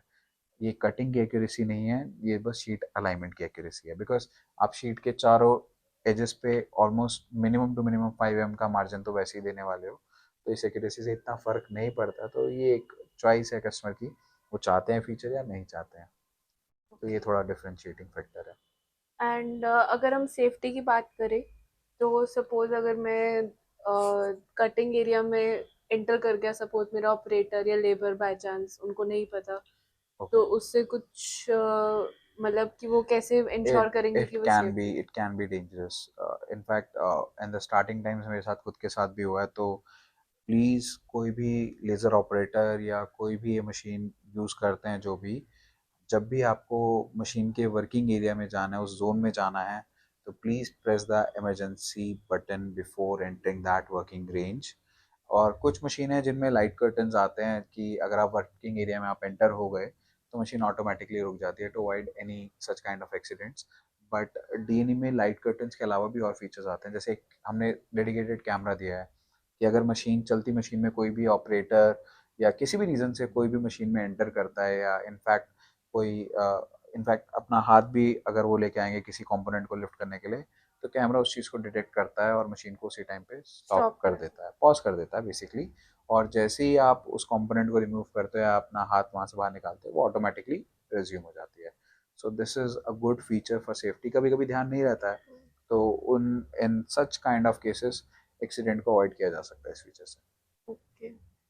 एंड अगर मुझे सेम टाइम में दो अलग टाइप की थिकनेस काटनी है, या फिर अगर मेरे को सपोज मैंने एक शीट रखी है और मेरी शीट, जैसे हमने काफ़ी मेटल शीट्स देखी है कि वो एकदम सीधी तो नहीं होती है, कुछ रोल्ड आती है तो वो थोड़ी ऊपर नीचे होती है, तो हम्म। उसको हेड डिटेक्ट कर सकते हैं या फिर हेड खराब होने की या टकराने के चांसेस होते देखो अभी आपने दो क्वेश्चंस बेसिकली पूछ लिए हैं। पहला था आपका क्वेश्चन कि डिफरेंट टाइप की शीट्स आपको कट करनी है। हैं? तो डिपेंड करता है साइज़ क्या है। पूरी 8x4 की या जो भी स्टैंडर्ड शीट आती है आपकी स्टैंडर्ड शीट है, छोटे छोटे कंपोनेंट है। अगर छोटे कंपोनेंट है तो आप एक ही पैलेट पे पैलेट ए पे रख सकते हो और वहीं पे डायरेक्ट एक प्रोग्राम चूज कर सकते हो, पैरामीटर सेलेक्ट कर सकते हो, उसको कट कर सकते हो। देन नेक्स्ट कंपोनेंट पे जाके आप सेलेक्ट कर सकते हो अपना DXF, और पैरामीटर्स प्रोग्राम चेंज? सेलेक्ट करके पैरामीटर सेलेक्ट करके उसको कट कर सकते हो। अगर फुल साइज शीट है तो I recommend go for a 2 double pallet machine, जिसमें आप फर्स्ट पैलेट में आप फर्स्ट मटेरियल रखो, उसकी पहले पूरी कटिंग करो, देन सेकंड पैलेट को लोड करके उसकी पूरी कटिंग करो. Given the circumstances for better life of the machine and everything, I will recommend कि अगर आपके पास एक स्पेसिफिक लॉट है मटेरियल का, और ये आपकी साइकिल टाइम के लिए भी थोड़ा बेनिफिशियल रहता है कि आप पहले उसी लॉट को पहले ख़त्म कर रहे हो, देन आप दूसरा मटेरियल या दूसरी थिकनेस आप उस पर लोड करो या वो चलाओ. And your second question was about. कि अगर मेरी जो मतलब शीट है, एक ही साइज की हाँ, शीट है बट वो तो थोड़ी उसमें ऊपर है। वेवीनेस आ रही है हाँ। शीट में. शीट देखो, कभी कभी क्या होता है, अगर खास करके जो पतली शीट है वो पड़े पड़े ना वेट से भी कभी कभी बेंड ले जाती है. तो अगर शीट में वेवीनेस है, या फिर आपके पास कह सकते हो चेकर्ड शीट आ रही है, जैसे हम मेट्रो में चलते हुए देखते हैं, वो नीचे थोड़ा सा उभार होता है उस शीट में, उस टाइप की शीट आ रही है, या फिर शीट में वेवीनेस है, इस टाइप की कोई भी चीज़ है, तो एक सर्टेन लिमिट तक हेड जो है वो सेंस करके कट कर सकता है. अब इसमें क्या है, हेड तो सपोज ये शीट का कर्वेचर है जो कर्व होने के बाद आ रहा है, हेड एक फिक्स डिस्टेंस मेंटेन करके रखेगा जो कैपेसिटिव सेंसिंग है उसके अकॉर्डिंग. अब हेड ने तो मेंटेन कर लिया, बट कर्वेचर अगर बहुत ज़्यादा होगा तो फोकसिंग के अंदर भी थोड़ी प्रॉब्लम आ सकती है, प्लस थिकनेस भी हल्का फुल्का कहीं ना कहीं बेंड के अकॉर्डिंग वेरी कर सकता है. तो एक सर्टेन लिमिट 2-4 mm का अगर वेरिएशन आ रहा है शीट के अंदर तो कोई इशू नहीं है, ईजिली वो कट कर सकता है. बहुत ज़्यादा वीवीनेस है तो डेफिनेटली इस एंगल पे तो जाके हेड नहीं कट करने वाला. ऐसे कंपोनेंट को अगर आप कट करना चाहते हैं तो गो फॉर अ 3D लेज़र, और कुछ हद तक बेवल कटिंग भी इसके अंदर सपोर्ट कर सकती है. बट वेवीनेस को कम्प्लीटली, बहुत ज़्यादा वेवीनेस है तो नहीं होगा, हल्का फुल्का है तो वो अपना हेड स्टैंडर्ड 2D हेड ही कटिंग करके निकाल देगा. बट अगर बहुत ज्यादा वेवीनेस है तो हेड उसमें टकरा जाएगा या फिर रुक जाएगा, या फिर अब मतलब अगर बहुत ज्यादा भी नहीं, थोड़ी है ये सपोज, ये वो एक डिबेटेबल टॉपिक है, बिकॉज हेड के अंदर जो उसका एल्गोरिदम है basically it's always to save the cutting head. अब डिपेंड करता है कि आपने आइडल स्पीड क्या यूज़ की हुई है मशीन की, क्या उतने टाइम में वो डिसीजन ले पा रहा है कि उसको स्टॉप होके ऊपर जाना है, हेड को सेफ्टी करनी है, या फिर उसने जस्ट जंप ओवर कर लेना उस कंपोनेंट से. कभी कभी क्या होता है, वेवीनेस भी छोड़ो, कंपोनेंट्स खड़े हो जाते हैं बिकॉज माइक्रो जॉइंट्स नहीं दिया आपने, या फिर ग्रेविटी की वजह से, सेंटर ऑफ ग्रेविटी की वजह से कंपोनेंट कटने के बाद लिफ्ट अप हो गया. अब वो जो लिफ्ट अप कंपोनेंट है, अगर वो कटिंग हेड के आइडल पाथ में आ रहा है, या फिर इनफैक्ट कटिंग पाथ, वैसे कटिंग पाथ में तो नहीं आएगा, बट कटिंग पाथ के सराउंडिंग से उसके निकल रहे हैं, तो इन सच अ सिनेरियो हेड क्या करेगा, खुद को प्रोटेक्ट करने के लिए लिफ्ट अप हो जाता है. अब यहाँ पे एरर के चांसेस और टकराने के चांसेस भी बन जाते हैं कुछ केसेस में. ये सब डिपेंड करेगा कि आपकी कटिंग स्पीड या फिर आपकी आइडल स्पीड कितनी थी, कितना उसके पास टाइम था डिसीजन लेने के लिए, तो उसके अकॉर्डिंग ही ये हो सकता है. या फिर शेप पे भी डिपेंड करेगा कि जो आपका कट पार्ट है उसकी शेप कैसी है, कि सपोज वो इस सी शेप के टाइप में आ रहा है और इस शेप में खड़ा हुआ है, तो हेड की जो सेंसिंग है वो बॉटम में है, अपसाइड सेंसिंग नहीं है. तो यहाँ तो नीचे तो वो सेंस नहीं कर पा रहा है क्योंकि यहाँ पे मटेरियल ही नहीं है, बट अपसाइड वो पार्ट आ रहा है सी शेप वाला, ऊपर का जो पोर्शन है, तो वो हेड से कोलाइड कर सकता है. In such cases there are some precautions that we have taken. तो बिकॉज डीएनई का जो हेड है वो सिर्फ डाउनवर्ड नहीं, वो साइड वाइज भी सेंसिंग करता है. तो काफ़ी हद तक हमने मिनिमाइज करने की इन चीज़ों को कोशिश की हुई है. और अगर जैसे मैंने जो बेड देखा है, तो बेड में अच्छी खासी स्पेसेस होती हैं बड़ी, कि वो नीचे चले जाते हैं कंपोनेंट्स, अगर हम लोग छोटे कंपोनेंट्स का. हाँ जी. तो जैसे अगर सपोज मुझे राखी काटनी है कुछ है, तो उसमें बेड में कुछ फर्क आता है बेड के मतलब टाइप में, या फिर वही सेम बेड हर जगह यूज होता जो राखी वाला आपने बात किया, आई थिंक इंडिया में एक ही कस्टमर है जिन्होंने लेज़र लगाई है, और वो कस्टमर भी, उन्होंने 7 मशीन लिए हैं, सातों की सातों डीएनई से हैं. वो स्पेसिफिक जो आपने बेड का क्वेश्चन पूछा है, तो जो स्लॉट्स हैं बेसिकली, या फिर बेड के टीथ बोल लो, या जिसके ऊपर शीट आप लोड करते हो जिगजैग जो हैं, वो बहुत जल्दी मेल्ट हो जाते हैं, बिकॉज राखी एक बहुत छोटा कंपोनेंट है, और एक उस छोटे से कंपोनेंट में आप कुछ भी डिज़ाइन बना लो, या फिर आप कुछ भी उसमें लिख लो, तो मल्टीपल पियर्सिंग्स भी आएंगी, मल्टीपल टाइम कटिंग भी है. तो एक बहुत छोटे एरिया में जो लेज़र टाइम है बहुत ज़्यादा हो रहा है, तो नीचे डैमेज आने के चांसेस बहुत ज़्यादा है। और प्लस राखी के अंदर एक और चीज़ है कि आपकी जो थिकनेस है वो बहुत ज़्यादा जाने नहीं वाली है। आप 1 mm, 0.8 mm, 2 mm, max to max 2 mm, in fact वो 2 mm भी शायद यूज़ नहीं करते हैं, तो थिकनेस बहुत कम रहने वाली है। तो इन सच केसेस हमने क्या उनको रिकमेंड किया है, just to avoid the zigzag to be damage very frequently, इनमें स्पेसिंग हमने इंक्रीज कर दी है। तो जैसे बाय डिफ़ॉल्ट स्पेसिंग रहती है 50 mm की, ये रिकमेंडेड है उन कस्टमर्स के लिए जो हैवी थिकनेस या फिर जिनको सपोर्ट की रिक्वायरमेंट है। बट राखी में इतने सपोर्ट की रिक्वायरमेंट नहीं है, तो वो क्या करते हैं, ये जो फर्स्ट लेयर है उसके बाद नेक्स्ट 3 या 4 लेयर्स रिमूव कर देते हैं, देन एक लेयर रखते हैं, सो दैट उनके पास एक सफिशिएंट गैप आ जाता है। प्लस वो माइक्रो जॉइंट्स भी यूज़ करते हैं। तो माइक्रो जॉइंट्स यूज़ करने से क्या होता है, वो जो राखी कटी हुई है वो नीचे नहीं गिरती है, तो वो अपनी पोजीशन पे ही रहती है। एक छोटा सा पॉइंट उसमें रह जाता है जिससे आप चिप ऑफ कर सकते हो उसको इजीली। तो ये एक कॉन्सेप्ट है जो राखी वाले कस्टमर हमारी यूज़ कर रहे हैं। और ये कोई भी यूज़ कर सकता है, जिसको भी अपनी पतली थिकनेस काटनी है, तो आप एक स्पेसिंग दे सकते हो जिससे आपकी जो जिगजैग्स हैं उनकी लाइफ एक इंक्रीज हो जाती है, या फिर आप कह लो कि कम लगते हैं, बाद में बाकी के यूज़ कर लो। ठीक है, तो अब हमने काफ़ी फील्ड्स और सब डिस्कस कर लिया। एक चीज़ और, एक लास्ट पॉइंट मेरे दिमाग में आ रहा था मशीन के रिगार्डिंग फर्स्ट, कि अगर हम लोगों का जो पार्ट्स हैं वो नीचे गिर रहे हैं, तो वो क्या नीचे, मतलब क्या चीज़ है जो उसको सपोर्ट कर रही है और वो कैसे उसकी प्लेसिंग है? ओके, सो एक हम इंक्लाइंड प्लेट्स लगाते हैं नीचे। पहले तो लो पावर में अलग है, हाई पावर में बिल्कुल ही अलग है, और इनकी थिकनेस भी वेरी करेगी as per power. So for example, अगर आप 3 किलोवाट की मशीन ले रहे हो तो आई थिंक 5 mm की प्लेट्स उसमें रहेंगी बाय डिफ़ॉल्ट। तो जो भी आपका पीस कट हो रहा है वो नीचे गिर रहा है अगर, तो पहले उस प्लेट पे जाएगा और वो स्लाइड होके एक ट्रॉली में आ जाता है, जिसको आप मैनुअली निकाल सकते हो बाहर, और अपना जो भी कट पार्ट है उसको वहाँ से उस ट्रॉली से कलेक्ट कर सकते हो। अब ये ट्रॉली भी है, ये फ्रंट से भी रिमूव होती है, ये साइड पे से भी रिमूव होती है। डिपेंड करता है कि आपकी मशीन का साइज़ क्या है। फॉर एग्जांपल, जैसे 1.5 बाय 3 मीटर्स की अगर आप मशीन ले रहे हो, तो इसमें 3 ट्रॉलीज आएंगी, 1, 2 and 3, which will be coming out in like a rail system, कि पहले फर्स्ट ट्रॉली निकलेगी उसको आप साइड कर दो, then second, then third, series wise. तो एक ये हो गई बात हमारी 1.5 बाय 3 मीटर्स की। लेकिन अगर कस्टमर ले रहा है 2 बाय 4 मीटर्स की मशीन, तो आप ट्रॉली लेफ्ट साइड से या राइट साइड से निकाल सकते हो, वो आपको पहले ही कंफर्म करना पड़ेगा, बिकॉज एक साइड पे कंट्रोलर सोर्स वगैरह प्लेस्ड होंगे आपके।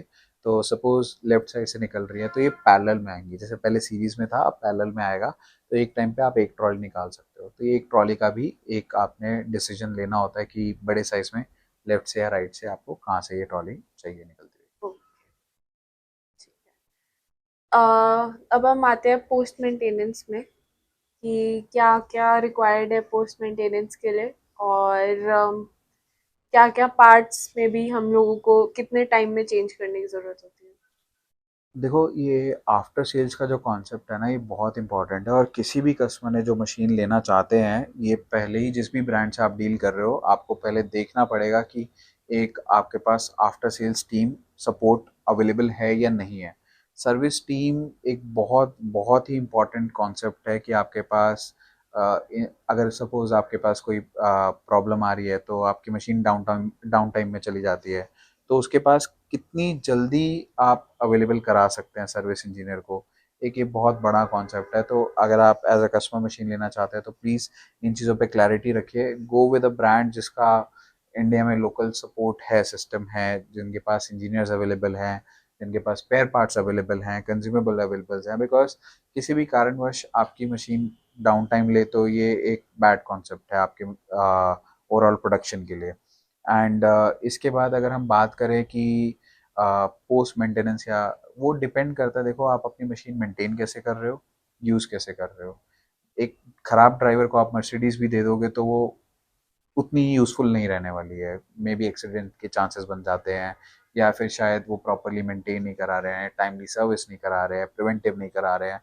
तो एक ऑपरेटर का फैक्टर भी बहुत इंपॉर्टेंट है कि जो मशीन को ऑपरेट करने वाला है वो कितना स्किल्ड है, उसको कितनी नॉलेज है, या फिर इन सिंपल टर्म्स मशीन से प्यार कितना है।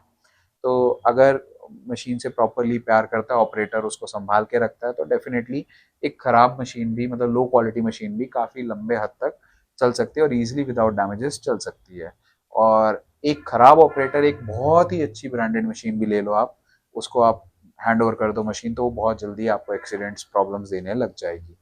और बाय डिफ़ॉल्ट जब आप मशीन चूज़ कर रहे हो तो मशीन ही ऐसी चूज़ करो जिसके अंदर हाई क्वालिटी कंपोनेंट्स लगे हैं। For example DNE mostly European components use करता है जिनकी एक सर्टेन वैल्यू है।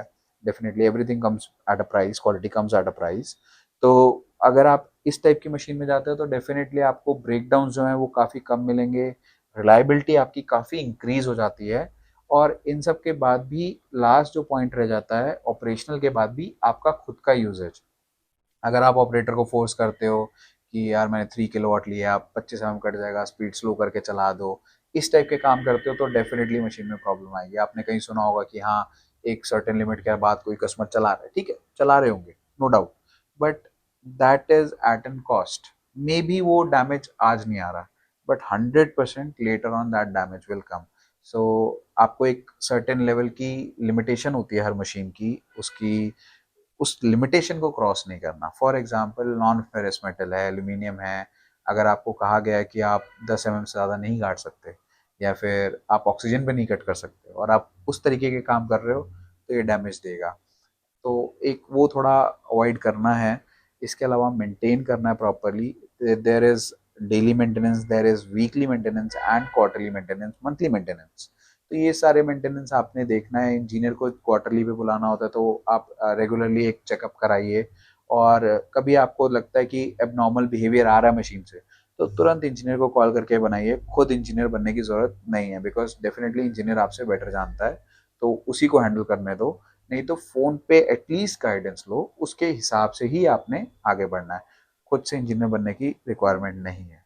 तो अगर आप इन सब चीज़ों को फॉलो करते हो, और जैसे हमने पानी की बात की थी, अगर आप पानी प्रॉपर यूज़ करते हो या फिर जो भी आपके ऑक्सिलरी आइटम्स हैं वो प्रॉपर यूज़ करते हो, तो there are very very rare chances कि आपकी मशीन में कोई भी डैमेज आने वाला है। मशीन कभी गलती नहीं करती, इंसान ही मोस्टली गलती करता है। तो ये एक बहुत बड़ा फैक्ट है, बट बहुत लेट रियलाइज़ होता है।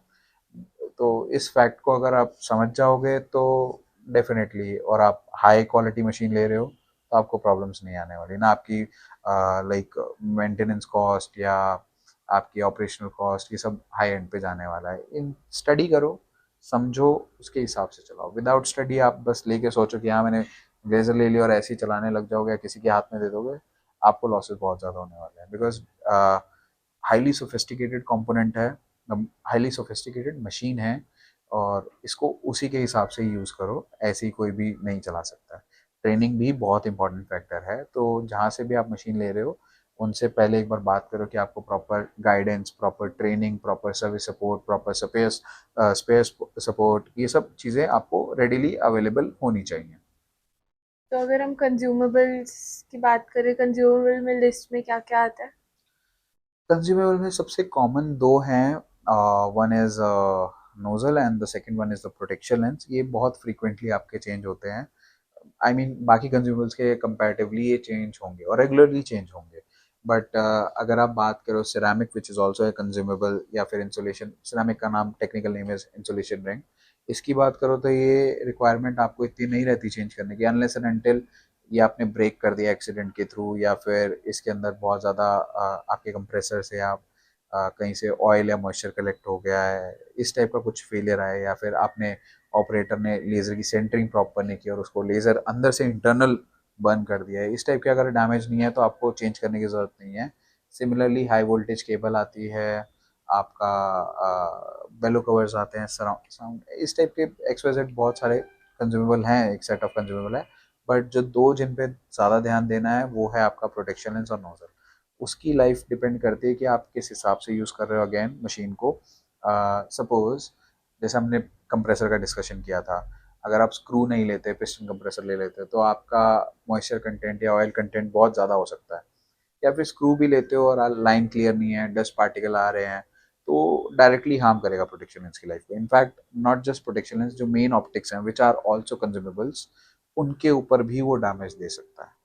तो इस चीज़ के लिए हमें बहुत ध्यान रखना है कि डस्ट से मशीन को बचाना है और उसी हिसाब से मशीन की यूजेज करनी है। नोज़ल जैसे है, वियर टियर उसका तब बढ़ जाता है जब आपका नेस्टिंग प्रॉपर नहीं है, नोजल टकरा रही है, या फिर आपने कट हाइट प्रॉपर नहीं दी, नोजल सेंटरिंग प्रॉपर नहीं की, तो उस टाइप में भी नोजल का इंक्रीज हो जाएगा। और एक चीज़ फैक्टर और डिपेंड करता है कि आप क्या थिकनेस कट करने वाले हो। फॉर एग्जांपल अगर आप पतली थिकनेस कट कर रहे हो, शीट्स पे जा रहे हो, तो आपकी जो नोजल की लाइफ है वो काफ़ी एक्सटेंडेड रहेगी।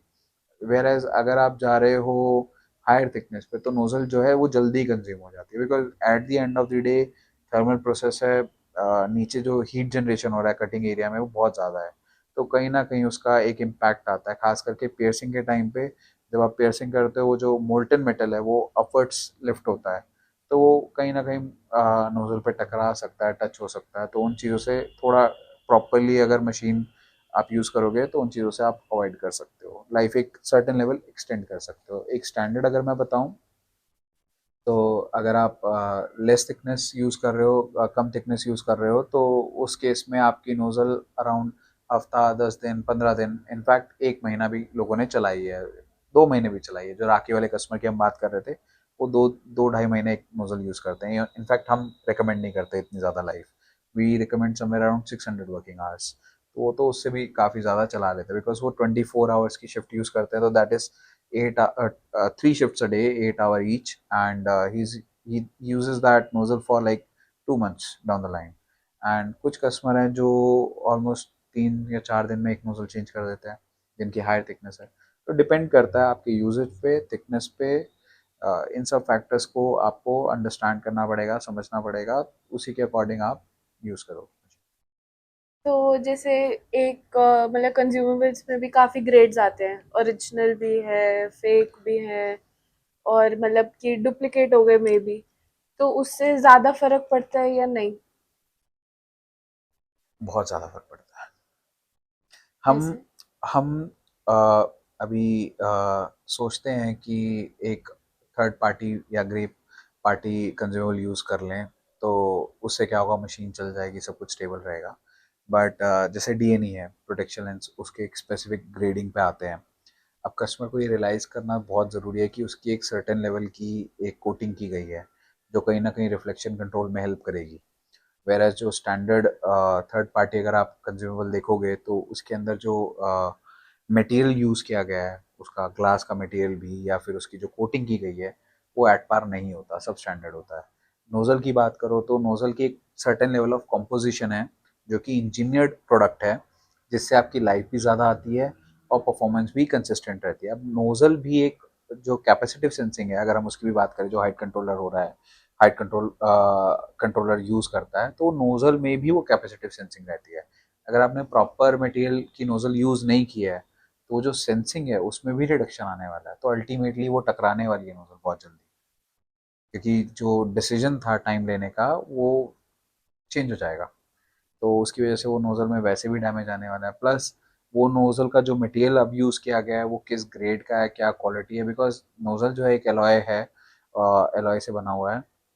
तो अगर वो मटेरियल प्रॉपर नहीं है, तो वो हीट के साथ कैसा रिएक्ट कर रहा है, कितनी जल्दी उसके अंदर चेंजेस आ रहे हैं, तो वो भी बहुत मैटर करता है। इसलिए कंज्यूमेबल बोले जाते हैं कि आप ओरिजिनली लो तो बेटर है। बट हाँ, डेफिनेटली कॉपी हर चीज़ की है, तो मार्केट में अवेलेबल है बहुत सारी चीज़ें। तो मतलब जितना मुझे समझ में आया कि अगर हम लोग ओरिजिनल ले या फिर अगर हम डुप्लीकेट लें, तो डुप्लीकेट एक बारी के लिए देखने को लगेगा कि हाँ चलो सस्ता है, तो मैं थोड़ा कॉस्ट बचा लेता हूँ, बट एट द एंड वो उतना ही कॉस्ट कर जाएगा, मे बी जब मोर, ज़्यादा क्योंकि ही होता है। मेरा ओरिजिनल टिक जाएगा काफी टाइम। नहीं, नॉट जस्ट दैट, ज़्यादा ही कॉस्ट आती है, बिकॉज जो डुप्लीकेट स्पेयर्स हैं अल्टीमेटली कभी ना कभी आपको इन टर्म्स ऑफ एक्सीडेंट या उस टाइप का कोई ना कोई डैमेज देके जाने वाले हैं, तो फिर वो आज नहीं तो काफी कल। बड़ा हाई हाँ, कॉस्ट वो कर जाएगा। डेफिनेटली हाई कॉस्ट करता है। मेरे पास लाइव एग्जांपल भी हैं कुछ कस्टमर्स के, जिन्होंने बीच में ट्राई किया था कि हम सब स्टैंडर्ड स्पेयर्स यूज़ कर लें, तो उन्होंने यूज़ भी किए, but ultimately they faced lot of issue in terms of optical fibre damage, may be main lens damage, which are very highly price components. तो वो इंजीनियर्ड चीज़ है, उसको उसी तरीके से यूज़ करना चाहिए, बिकॉज आप या मैं उस लेवल पे कोई भी इंजीनियर नहीं कर रहा है जो डीएनए की इंजीनियरिंग आर एन डी ने किया है, तो उन्होंने कुछ सोच के ही वो कंपोनेंट्स उस लेवल पे बनाए हैं। कॉपी सब चीज़ों की अवेलेबल है। अब किसी प्लेन में आप सोचो ना, एक प्लेन में आप एक सब स्टैंडर्ड पार्टिकल कंपोनेंट यूज़ कर लो और वो कंपोनेंट फेल कर जाए, तो you are dealing with the life of so many people. Similarly machine में जब आप एक कंपोनेंट यूज़ करते हो जो सब स्टैंडर्ड है, वहाँ पे कहीं ना कहीं आपको वो एक सर्टेन लेवल ऑफ फेलियर या डैमेज मिल सकता है। अगर हम बात करें कि हम लोगों को ब्रांड कंपेयर करना, बिकॉज काफी लोगों को ब्रांड्स लेजर मशीन्स के नहीं पता होंगे कि कौन सी सबसे प्रीमियम है कौन सी नहीं है। जैसे अगर हम बात करते हैं डिजाइन लैंग्वेज में कि एक आती है ब्रिज टू लग्जरी ब्रांड, एक होता है लग्जरी, और एक होता है प्रीमियम ब्रांड्स जो मतलब कि नॉर्मल सबके लिए अफोर्डेबल है, बेसिक ब्रांड्स। तो हम डीएनई को कौन सी सेगमेंट में डालेंगे और कौन सी ब्रांड के साथ हम कंपेयर कर सकते हैं कि वो ब्रिज टू लग्जरी है, वो लग्जरी है, या फिर वो प्रीमियम ब्रांड्स में आती है, बेसिक ब्रांड्स में आती सो डीएनई में कहूँगा कि एक बहुत ही ज़्यादा वैल्यू प्रपोजिशन प्रोडक्ट है। डेफिनेटली बजट मार्केट से थोड़ा सा एक्सपेंसिव है, बट प्रीमियम सेगमेंट से काफ़ी ज़्यादा इसका प्राइस डाउन है। और somewhat in terms of performance, specially in cutting quality और the cutting speed, accuracy of the machine, it will match up to the quality which you are getting in the premium segment. Premium segment में बाइस्ट्रॉनिक खुद भी available है, ट्रूम्फ है, बहुत सारे और brands भी हैं। Not taking the laser cutting brand है। वो नेम्स नाउ, लग्जरी में आ गए वो अब। काफ़ी ज़्यादा हाई हाँ, एंड है, वो not not luxury just brands है, luxury, it's also a requirement, but उनका प्राइस पॉइंट काफ़ी हाई चला जाता अल्ट्रा है। लग्जरी मे बी, या या लग्जरी में ही है। Luxury, ultra luxury, whatever you want to call hmm. It, but ठीक है, people buy it because of the reliability and the speeds that they are offering. Somewhere we say कि we are at that level कि we can compare the cutting speeds, the cutting quality with those kind of brands. Or like for example Mercedes, if you take an example of Mercedes, it's ultra luxury, Rolls Royce is ultra luxury, ये सारे बहुत ही high segment products हो गए। But अब आप बोलोगे मारुति में मेरा काम चलता है, सो वो एक रिलायबिलिटी का थोड़ा इशू रहता है और क्या परफॉर्मेंस आ रही है। डीएनई समवेयर इन बिटवीन, ये आपको बहुत ज़्यादा एकदम बजट प्राइस पे अवेलेबल नहीं होने वाला है। थोड़ा सा इसमें प्राइस का प्रीमियम रहता है, बट डेफिनेटली जो बहुत हाई एंड प्रीमियम प्रोडक्ट्स हैं उनसे इसका प्राइस काफ़ी डाउन रहता है। बट अगर आप बजट मार्केट से कंपेयर करोगे, डीएनई के कंपोनेंट्स, डीएनई का स्ट्रक्चर, जितने भी हमने अभी तक कंपोनेंट डिस्कस किए हैं, in each and every aspect it is definitely better, definitely better। or DNE will give you that kind of a production, that kind of quality, that kind of a reliability which you will get from a very high end laser cutting machine। so Okay. DNE उस level को match करता है and price point is much better, इसलिए DNE का demand भी आप within the last few years आप check कर सकते हो, काफ़ी इंक्रीज हुआ है। ठीक है, I think we have covered it all, and is there something that you want to tell people? Because अगर एज अ कस्टमर वो आपके पास आ रहे हैं या फिर वो किसी के पास भी जा रहे हैं, तो वो पहले या फिर मेन क्या क्वेश्चंस ऐसे हैं जो उनको पूछने चाहिए एक अपने मतलब जिससे भी वो खरीदने जा रहे हैं machine? See, Anshika, we have covered a lot of things in this, like last 1 hour, 1.5 hour, whatever it is. But I'll say to all the customers that before buying a machine, get in-depth knowledge of the product। और मैं recommend करूँगा आप practical demos देखो, not just अभी एक I'll give you one more example। There was a customer who I met like a month ago। That customer had a requirement for a 3 kilowatt. अब उन्होंने, मैं नाम नहीं लूँगा अगेन, XYZ ब्रांड की एक मशीन देखी थी and he told me that see this is a 3 kilowatt cutting 1 mm with I think 10 meters की स्पीड थी and they were using nitrogen for that cutting and MS was what the material they were cutting। So I said, why not go with DNE instead? Because maybe you will have 3 to more times speed compared to that, and you don't need to use nitrogen. You will just and you can get the better speed, same cutting quality with air instead of nitrogen। So you will have less operational cost, more productivity। तो एक आप किसी setup पे जा भी रहे हो तो आपको क्या करना चाहिए, सिर्फ ये नहीं देखना चाहिए, पहले तो शॉर्टलिस्ट करो कौन सी ब्रांड पे आपको जाना है, सबसे मिलो, बट एक शॉर्टलिस्ट, एक लिस्ट अपनी बना लो कि हाँ यार ये 2 या 3 ब्रांड्स हैं जो मैं कंसिडर कर रहा हूँ, जिनकी परफॉर्मेंस मेरे को या फिर सर्विस या फिर जो भी फैक्टर आप कंसिडर कर रहे हो वो सारे मेरे मेरे फिल करते हैं। बजट भी एक बहुत इंपॉर्टेंट फैक्टर है उसमें। ये चेकलिस्ट करके 2-3 आपने शॉर्ट लिस्ट की।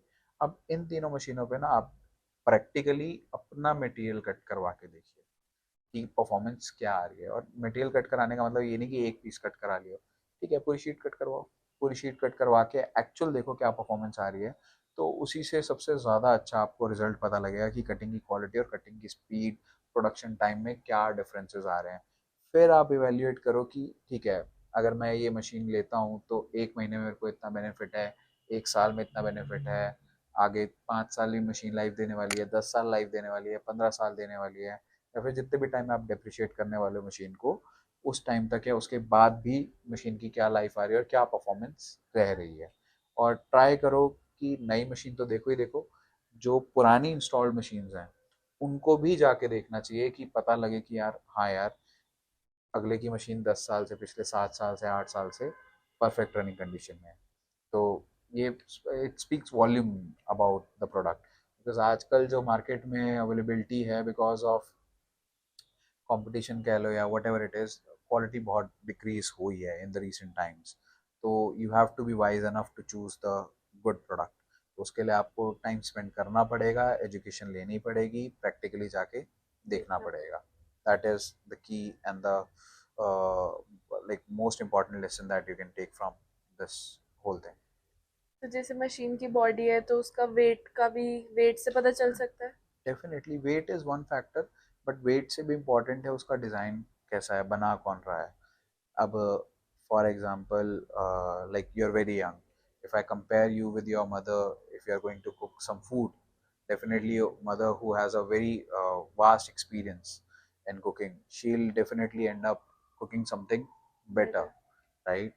तो एक ब्रांड जैसे DNE is associated with now wholly owned by Bystronic Group. So since 1964 they are making machines. So a lot of experience comes in. तो वो एक एक्सपीरियंस का फैक्टर बहुत इंपॉर्टेंट है कि कौन बना रहा है, किस हिसाब से बना रहा है, वो एक बहुत मैटर करता है। वेट भी एक इम्पॉर्टेंट फैक्टर है, बट उससे ज़्यादा इम्पॉर्टेंट है कि आप किससे मशीन ले रहे हो और क्या डिज़ाइन किया गया है, क्या engine, because see it's a engineer product. तो कौन उसकी इंजीनियरिंग कर रहा है ये बहुत इंपॉर्टेंट इम्पोर्टेंट। फैक्टर है। और कौन किस तरीके से बना रहा है, क्या क्वालिटी कंट्रोल है। इनफैक्ट आप जाओ देखो मशीन कहाँ पे बन रही है, किस हिसाब से स्टैंडर्ड्स फॉलो हो रहे हैं या नहीं हो रहे हैं। बहुत सारे लोग हैं आज की डेट में, अहमदाबाद से बेड कोई खरीद लेता है, कोई फरीदाबाद से, कोई पंजाब से, उठाते हैं कंपोनेंट चाइना से मंगाते हैं, वो जोड़ जाड़ के उठा के दे देते हैं। That is not a good product. उसकी ना लाइफ आने वाली है, वो खुद भी परेशान होने वाले जो बेच रहे हैं, सर्विस देते देते परेशान होंगे, और आप खुद भी परेशान होने वाले कि जो खरीद रहे रनिंग नहीं आ रही है। तो सोच के लो किससे लेना है, क्या लेना है। अब if you talk about Angel India, we are in this line since 2004, so almost 2 decades now, more than decades in fact. We have been in this line. We have served over 25,000 customers in down the line for all our products. And DNA की भी बात करूँ तो we have crossed the 1,000 mark already. तो इतनी मशीनें अगर हमने लगाई हैं तो, और इतने रिपीट ऑर्डर्स आए हैं, जो एक राखी वाला कस्टमर 7 मशीनें ले रहा है, या फिर नई इंडस्ट्री में जहाँ पे प्लाज्मा लगी थी वो कस्टमर प्लाज्मा हटा के लेज़र पे आ रहा है और स्पेसिफिकली डीएनए पे आ रहे हैं, तो उन्होंने कुछ तो देखा होगा, कुछ तो समझा होगा। तो आप रेफरेंस भी लीजिए मार्केट से, not just from the negative point of marketing point of view, but in a positive way. आप जाके देखो कहाँ कहाँ पे मशीन लगी, आप पूछो आपकी मशीन कहाँ पे लगी है, आप मेरे को मशीन दिखाइए। एक नहीं, 2 जगह देख के आओ, 3 जगह। Take a wise decision, take your time to for making a decision, because machine आप बार बार नहीं लगाने वाले। और एक बार जैसे आपने मशीन लगा ली तो नेक्स्ट टाइम आपके लिए कॉन्फिडेंस लेवल बहुत इंक्रीज हो जाएगा कि हाँ यार, अब आपको पता लग जाएगा पहली मशीन लगाने के बाद कि ये मशीन जो मैंने ली है अच्छी है, बेकार है, इससे ऊपर जाना है, इससे नीचे जाऊंगा काम चल जाएगा। तो पहली मशीन थोड़ा टाइम लेके डिसीजन लो। सेकंड मशीन में आप खुद सीख जाते हो, आपको बहुत सारे फैक्टर्स जो अभी हम बात कर रहे हैं मे बी आपको अब समझ में आए नहीं है, आपने रिलेट किए नहीं किए, बट जब आप डेफिनेटली एक मशीन ले लेते हो और चला लेते हो, समझ लेते हो, तब आप 100% उसको रिलेट कर पाओगे। थैंक यू सो मच इतना हमें समझाने के लिए एंड अच्छे से बताने के लिए, इन डीप नॉलेज देने के लिए, and thank you so much for taking out your time. Actually, I'll thank to you for giving me this platform to reach out to so many customers and helping them, maybe if I'm able to help them to take the right call and understand before buying a laser cutting, because it's a huge investment, not a very small investment. So guys, take your call based on your learning, your experience, your education about the product. Take your call with smartness, not just like that. And we hope कि ये video आपको काफ़ी help करेगी and making the wise decision and also gain a lot more knowledge on this topic. Thank you guys. Bye bye. Bye guys.